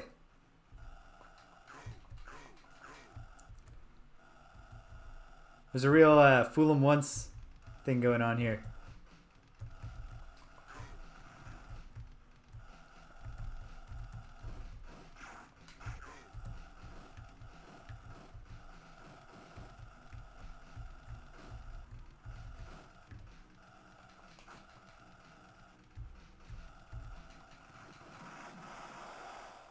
The end. Well, not the end. There's more of them.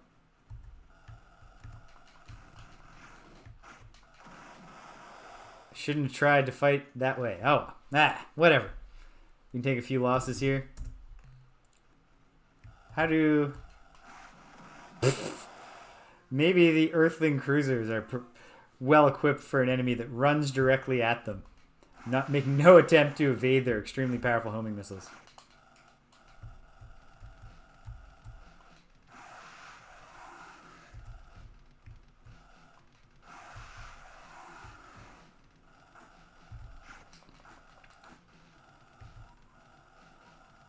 Honestly, I would not have expected, there we go, the Thradish to adjust their tactics nearly as much as they're doing. Good for them. Well, that's 4 of these chumps down. I don't know that we've learned anything. Okay. Oh, no, I don't want to go back to this extremely hot place. Alright. Well, let's just look around. If we find their homeworld, we'll find it. Probably not here at Delta POTUS.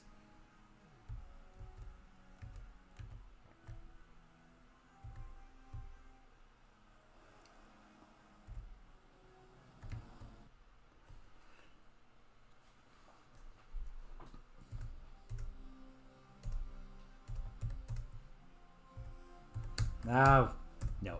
Okay. Alright, I should be taking notes on this. Oops. Yeah, we're in the menu. Okay. Alpha, POTUS, hot. Alpha, beta, gamma, delta, POTUS. Only planet, nothing much. And now, there we go. My mouse is dying, and sometimes it takes multiple left clicks to produce a single left click. All right, let's do this a POTUS system, bit by bit, and you know probably they live and the Draconis ones. So we're just zipping around. Delta Draconis, have I been there? There's the Orionis.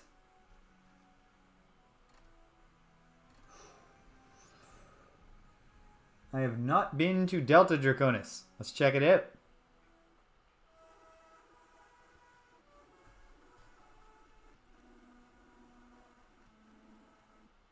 Something's come. Oh! Alright. I like the odds of a homeworld being right here.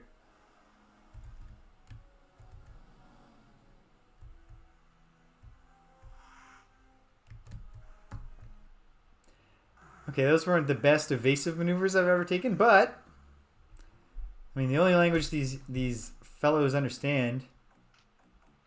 Hold on. I may be weak, but I've often been told that I'm quite handsome. Well, yeah, I do know that. The original Ur-Quan fighting slaves, being the first losers, the fastest to surrender, is perhaps less impressive as it makes it sound like, as you think it is. So you want to give me a lesson? Well, yeah, I got weapons. You gonna give up? You want to give up?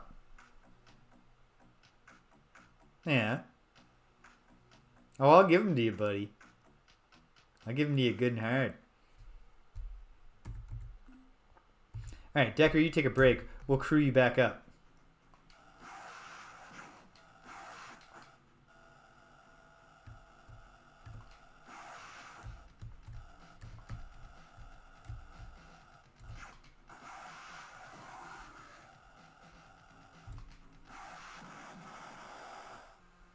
My secret weapon is just a regular photon torpedo. And the real secret is to just fire it at a fool.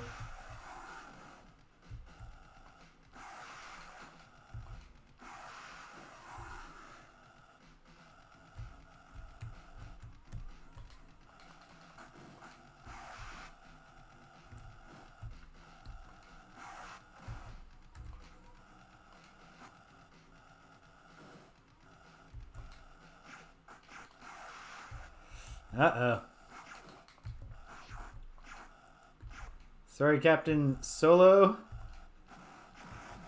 Well, he did his best right to the very end. That last hit was very helpful to the cause. Let's, I mean, it hardly matters. Ichiban!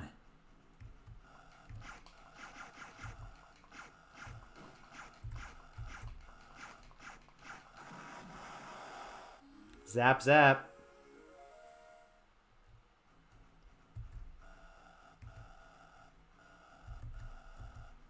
Whoa. No! Oh, no. At Zoom, I was not quite sure. Oh, you know what? Let's take this guy out the traditional Shafixty way. Boom!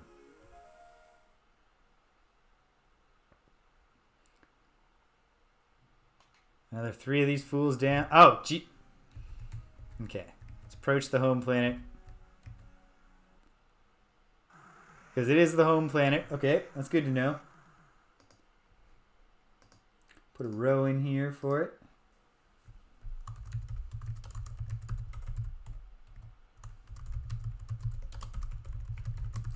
Found the Thradish homeworld. Very good. I don't know that talking to their leaders is going to be any more productive than talking to their jerks. Oh, you've heard. Okay. I'm going to fight. Go figure. I might have anticipated this would be your demand. Oh, 4 whole megawatts. I can tell that the Thradish electrical engineering is sophisticated and advanced. The glorious electrical engineering of Thradish Culture 19.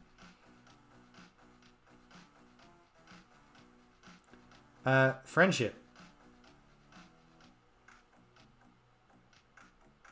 I would like to enlighten you. I'd like to tell you about the potential for Culture 20 to be a little less embarrassing.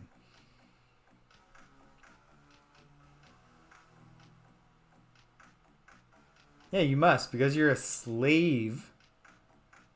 Yeah. Yeah.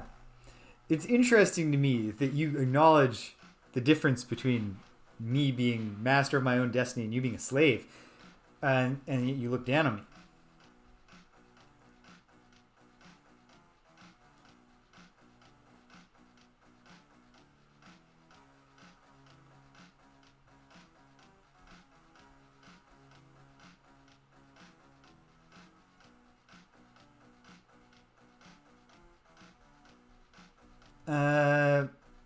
I mean, I'll just be going.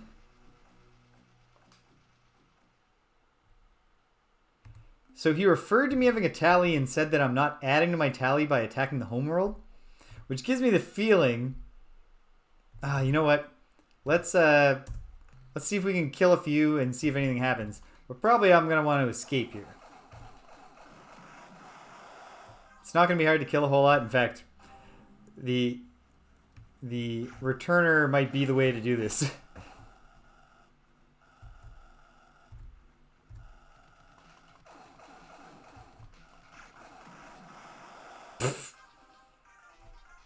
Okay.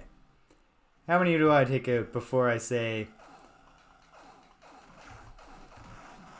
it's time? Well, I'm going to take out the Marauders. If there's really a victory tally being kept, then, I mean, and it makes sense that the key, if there is a key to the hearts of the Thradish, it's obviously, violence and domination.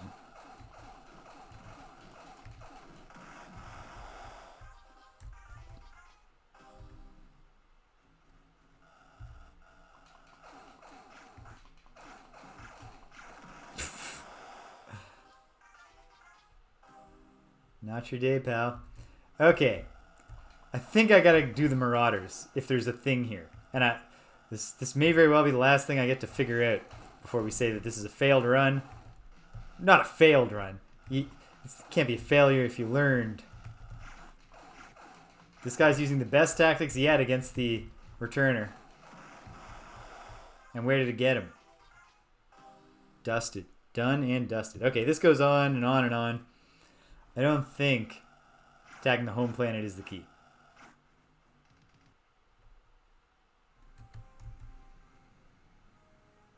Oh. Okay. I hope. Yeah. Alright.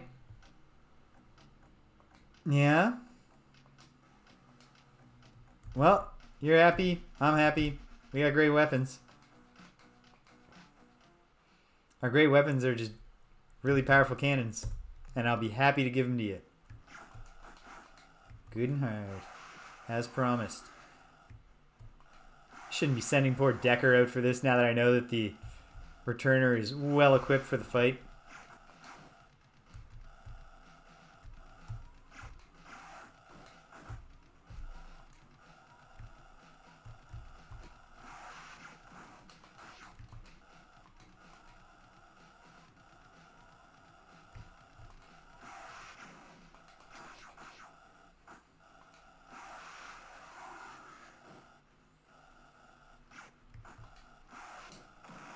Zap. Point defense for the win. I do think we're going to say goodbye to Decker before we win this little sortie. This skirmish.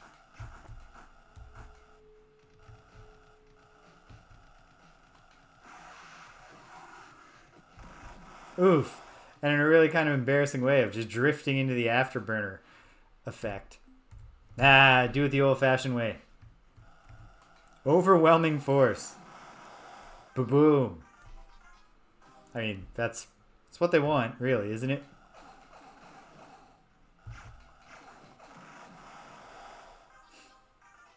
Pitiful.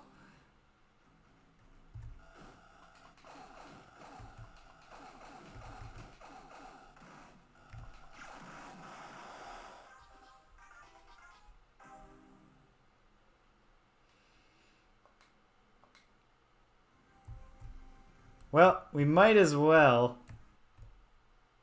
finish up these little fleets here and go back and see if there's a victory tally.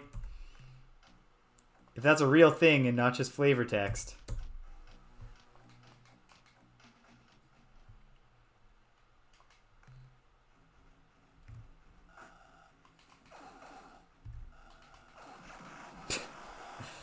Nice try, Quamp. Didn't come together for you, but you gave it your all.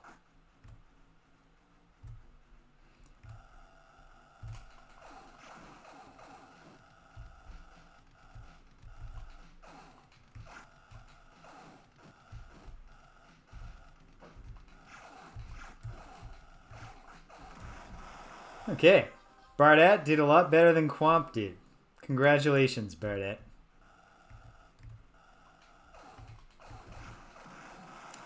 And Grolk just embarrassed himself.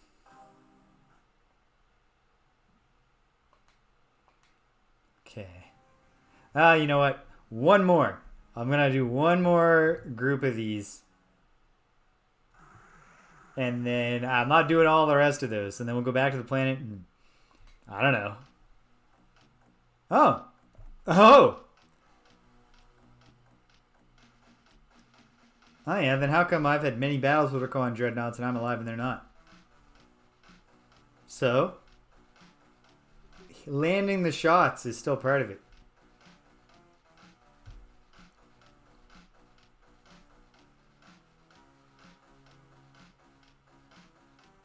Alright, so obviously there is progress made by just killing a lot of these dudes. Then perhaps going to the homeworld is going to be part of it. So let's...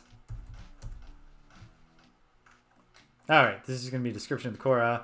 I've heard this before. Alright. What if I just left? Hey, listen, man. Just remember that I did give you the choice to not have this happen to you. Sorry, Smup.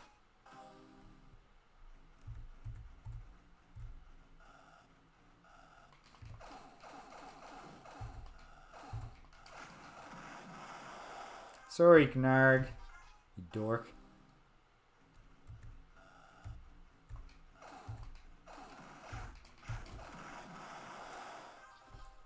Bardat the second. Bardat Jr. He's with Papa now. And now.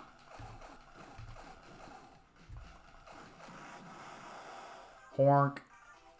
Honk is done. Okay. Alright. And now.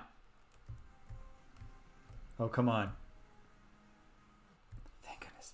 Alright, come on. Something. Something happened here.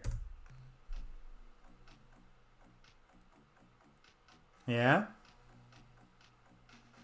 How are they different now?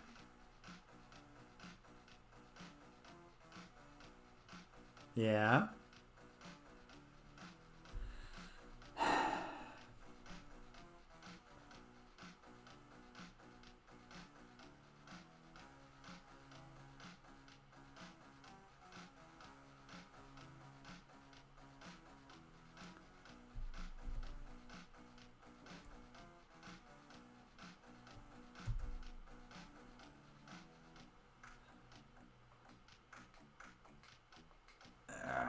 Okay, you don't even have special dialogue.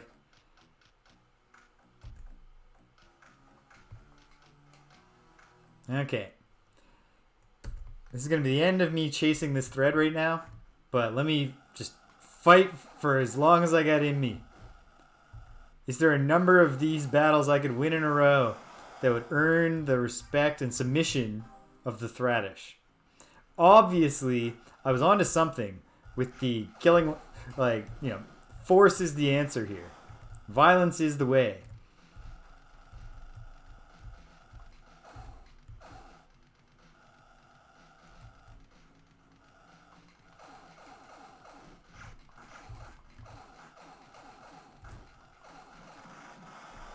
They talked about a buildup of weapons, but practicing evasive maneuvers is what really kept smupping the game there a little longer than you might have expected.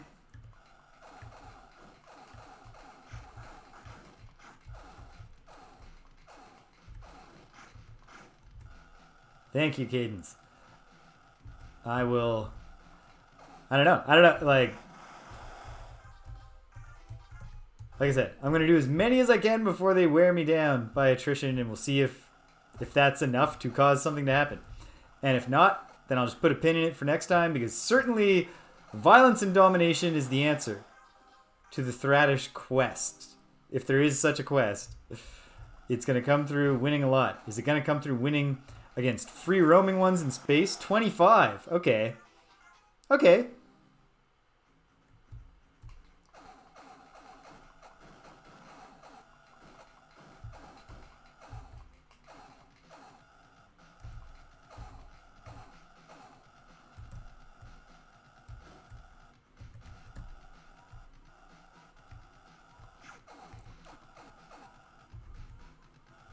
Okay.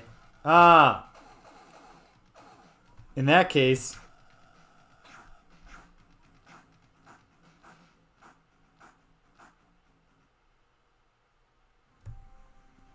Alright. Well... Does it reset the whole count, or does it just reset the ones that I killed in the homeworld battle? Not playing around anymore, pals. Might as well send other ships out just for fun. Okay. In that case, if 25 is the target, I am on the path.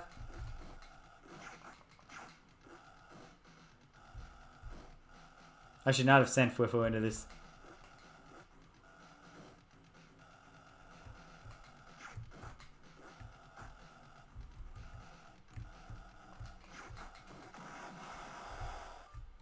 Okay. We'll let Fwifo do a few. I'd done quite a few already. And obviously, I will start doing the dialogues again. I skipped the dialogue, but now I realize that detecting changes in the relationship is going to be all about seeing how the dialogue's changed. So, we'll get back to that. And give them credit. The AIs really do...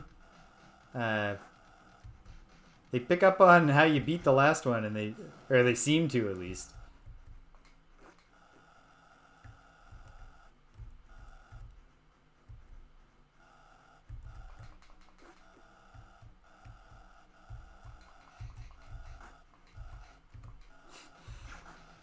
Can Fwifo get the kill with his pea shooter? Probably not.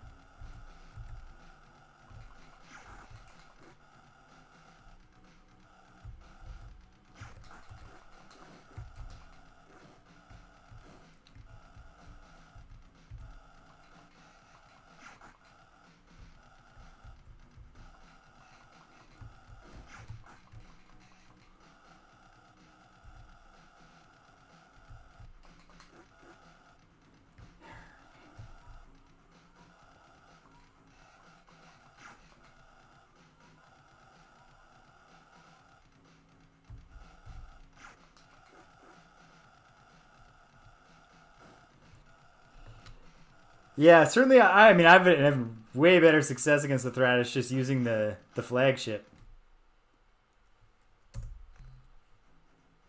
I can see that because there is attrition here. Like, I'm down to 35 crew, but I also haven't really put the work in to trick this thing out for combat purposes. But the pitifulness of their ships, combined with just a little bit of spread, together is enough to really kind of help the cause. Okay, so there's another 3. Whoops. Huh. If you don't move, nothing happens. Not that that's gonna...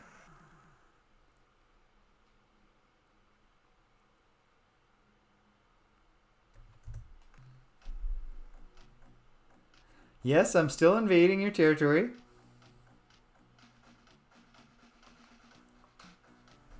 Yeah, well, let's do it. If I haven't impressed you yet, I'll just have to impress your friends by killing you.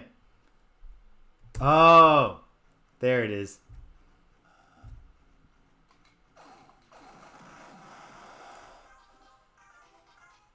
That was not the path, Grolk.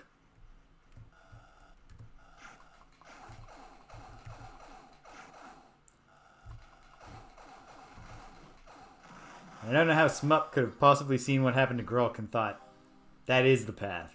You gotta go in there real slowly. Go directly towards the massively larger ship with much better firepower and just hope for the best.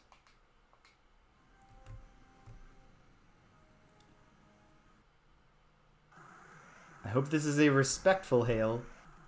Well, let's find out.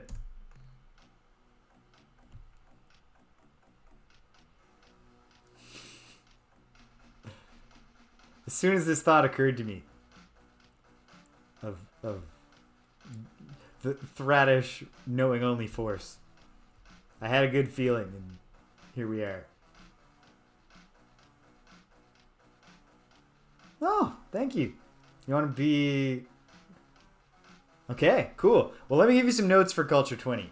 Okay, step 1. You really just got to abandon all of your values because they suck. That's what I was about to get at. We talk. You should present yourselves. Yeah. Just... Okay. Okay.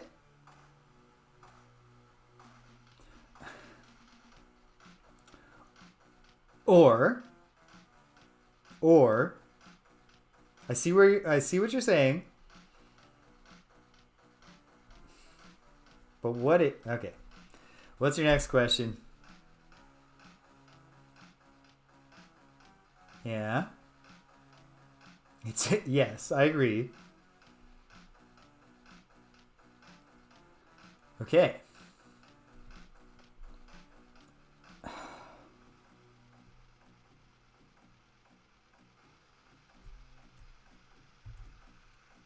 Yeah. I get this gag here, but it's just not me. I don't want to be insulting. I'm not going to give them my name. Yeah. If you're taking a new direction, and this is important, besides the being polite thing, just think for yourselves. And yeah.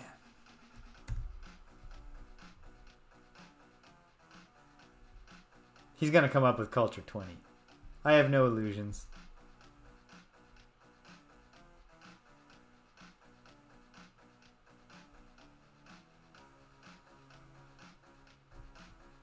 Yeah. Yeah. Yep. Sometimes the obvious punchline is the right one.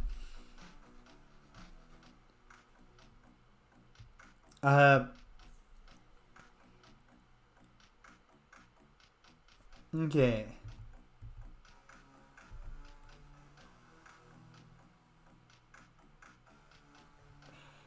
It's just not in my nature, Holmes. I would have to proclaim that I was role-playing an evil run. It's the same reason I've never fought Priscilla, the half-dragon in Dark Souls.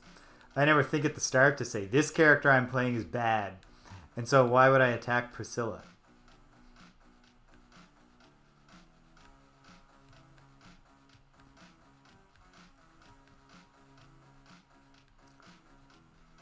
Yeah. Okay.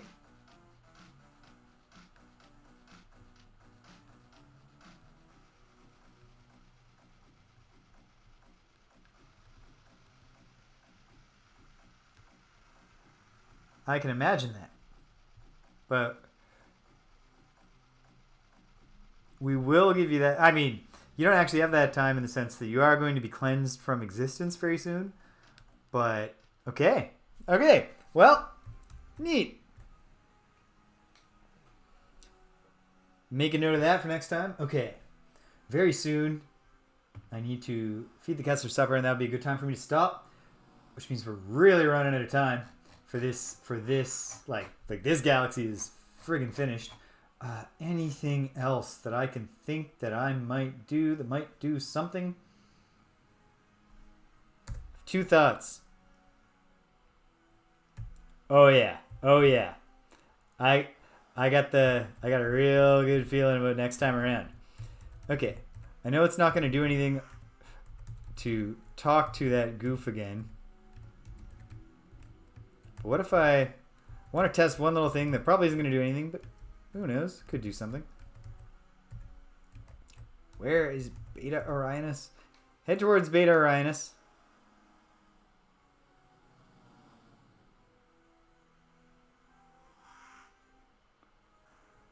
Zip out of here. Look at them all in a tizzy.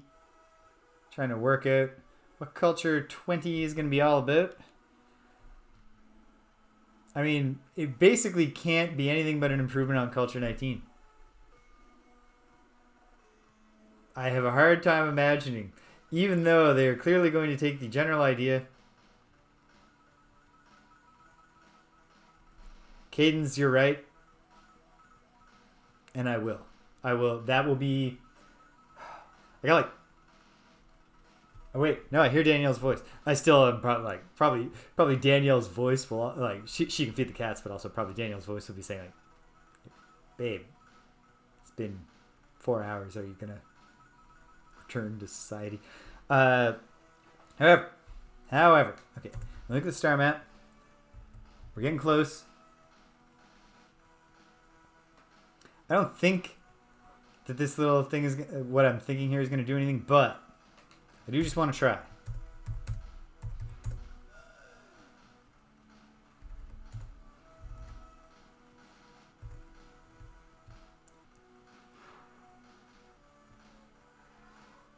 That have any effect on the brain of this Unga that I use this fun little device. Nope. Go figure. Okay, worth a shot. Let's just encounter the ships around me. Okay. I will.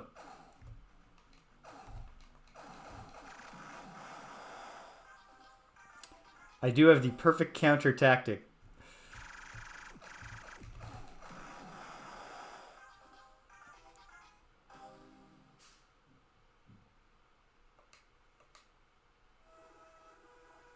Alright, keep them coming, folks. I don't think this is part of it, but just in case.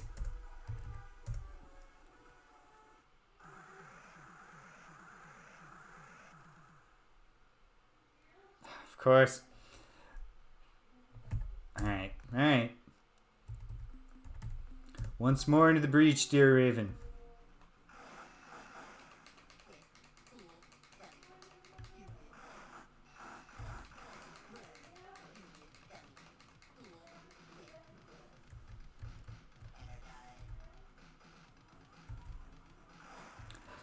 It's delightful to me that the Pekunk ship...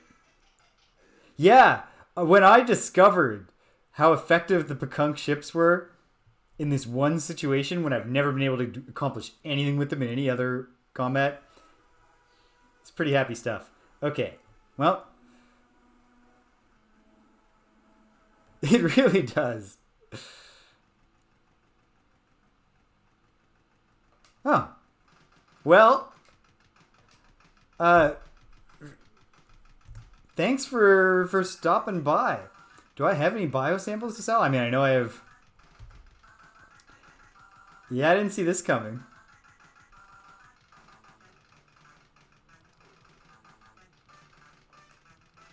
Oh...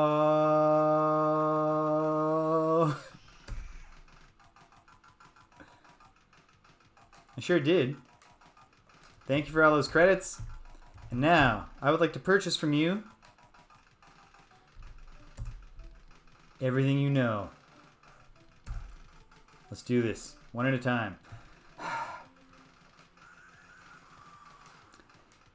No, as the resurrector of the Shafixti, I did not believe that.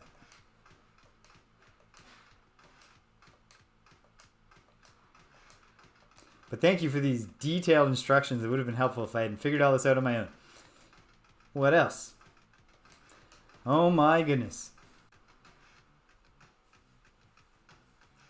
Okay. Yes. And... Keep it coming, buddy.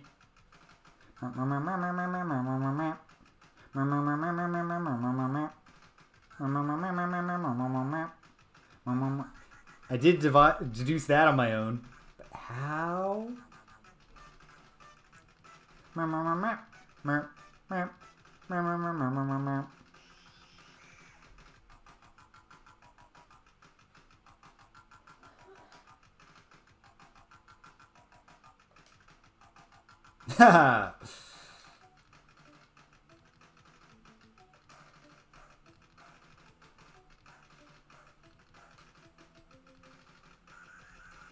Will it summon you?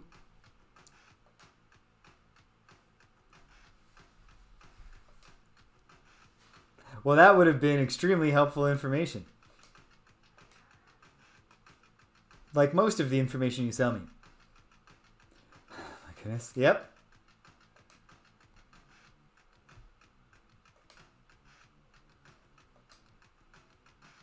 Oh, that... Okay. Yeah, this all would have been super helpful. Yeah. Except for this one. What about... Okay. Yep.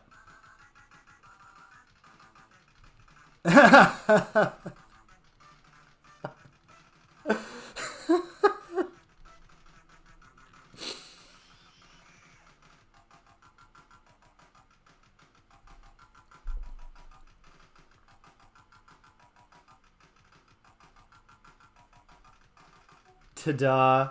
Oh my goodness.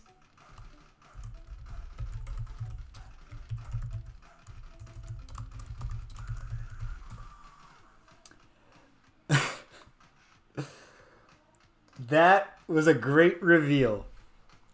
And pretty much the first time.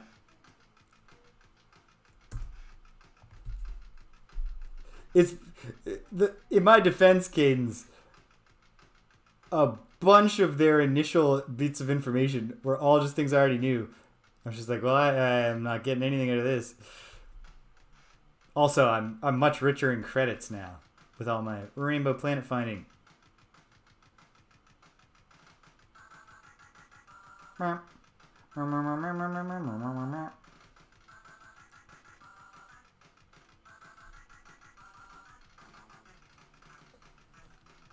Okay.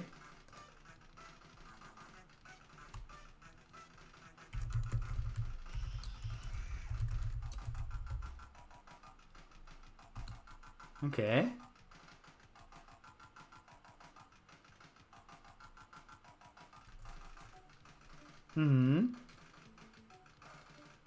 Yes, I knew that.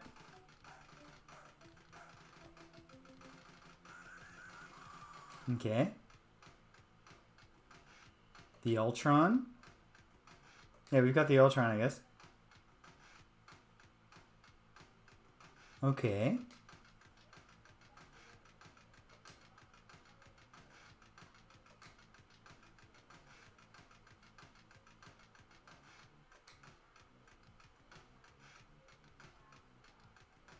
Okay. Oh, yeah. Well, I would never pay the price that they charge anyway. Okay. So, Zeta Hyades 6B.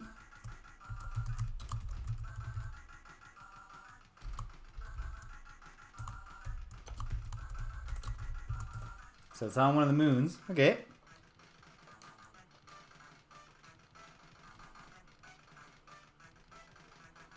Yeah. You were saying this. Oh, hold on. The Udwig are in the Aquarii constellation.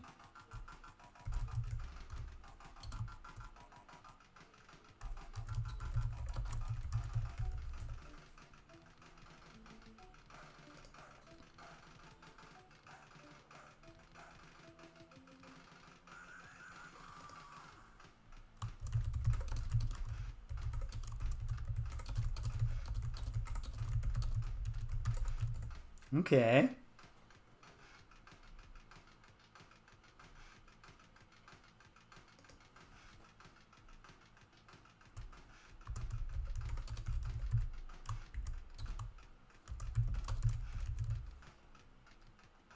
Well, I've got the spindle.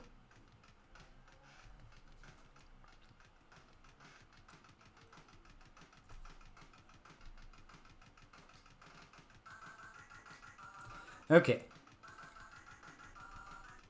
Rosie's Fear at Druge Trade World. Aqua Helix in Quasispace. And Clear Spindle from Gunk. Cool. Okay. We're probably not going to be able to buy all of their useful data on alien races. See, now this is what I'm used to. Being told things I already know.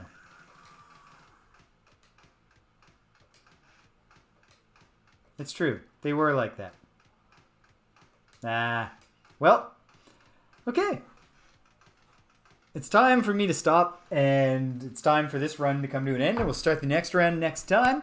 So we didn't get all the data, but since I've got a whole lot of data about finding biosamples, finding etc., we will, and since we will not have to buy the current events, we will get all the rest of the historical and alien data next time around. After all of the concerns about coordinates, I just have the answer of where to go to learn more about the Slolandro, so that's good. Yeah, the sky's the limit, baby, and I'm really excited. Third time is gonna be the charm, and I'm looking forward to getting on down to it. If you stuck around to the end, thanks for sticking around. If you came and you left, you can't hear my voice. I'm still glad you came. I'll be back tomorrow playing Ultima 6, The False Prophet. I've got an inkling that I know why the game is called The False Prophet now, but we don't need to talk about that right now. Until the next time, let the celestial bodies all come into alignment. Take care of yourselves, and be kind to everyone you meet.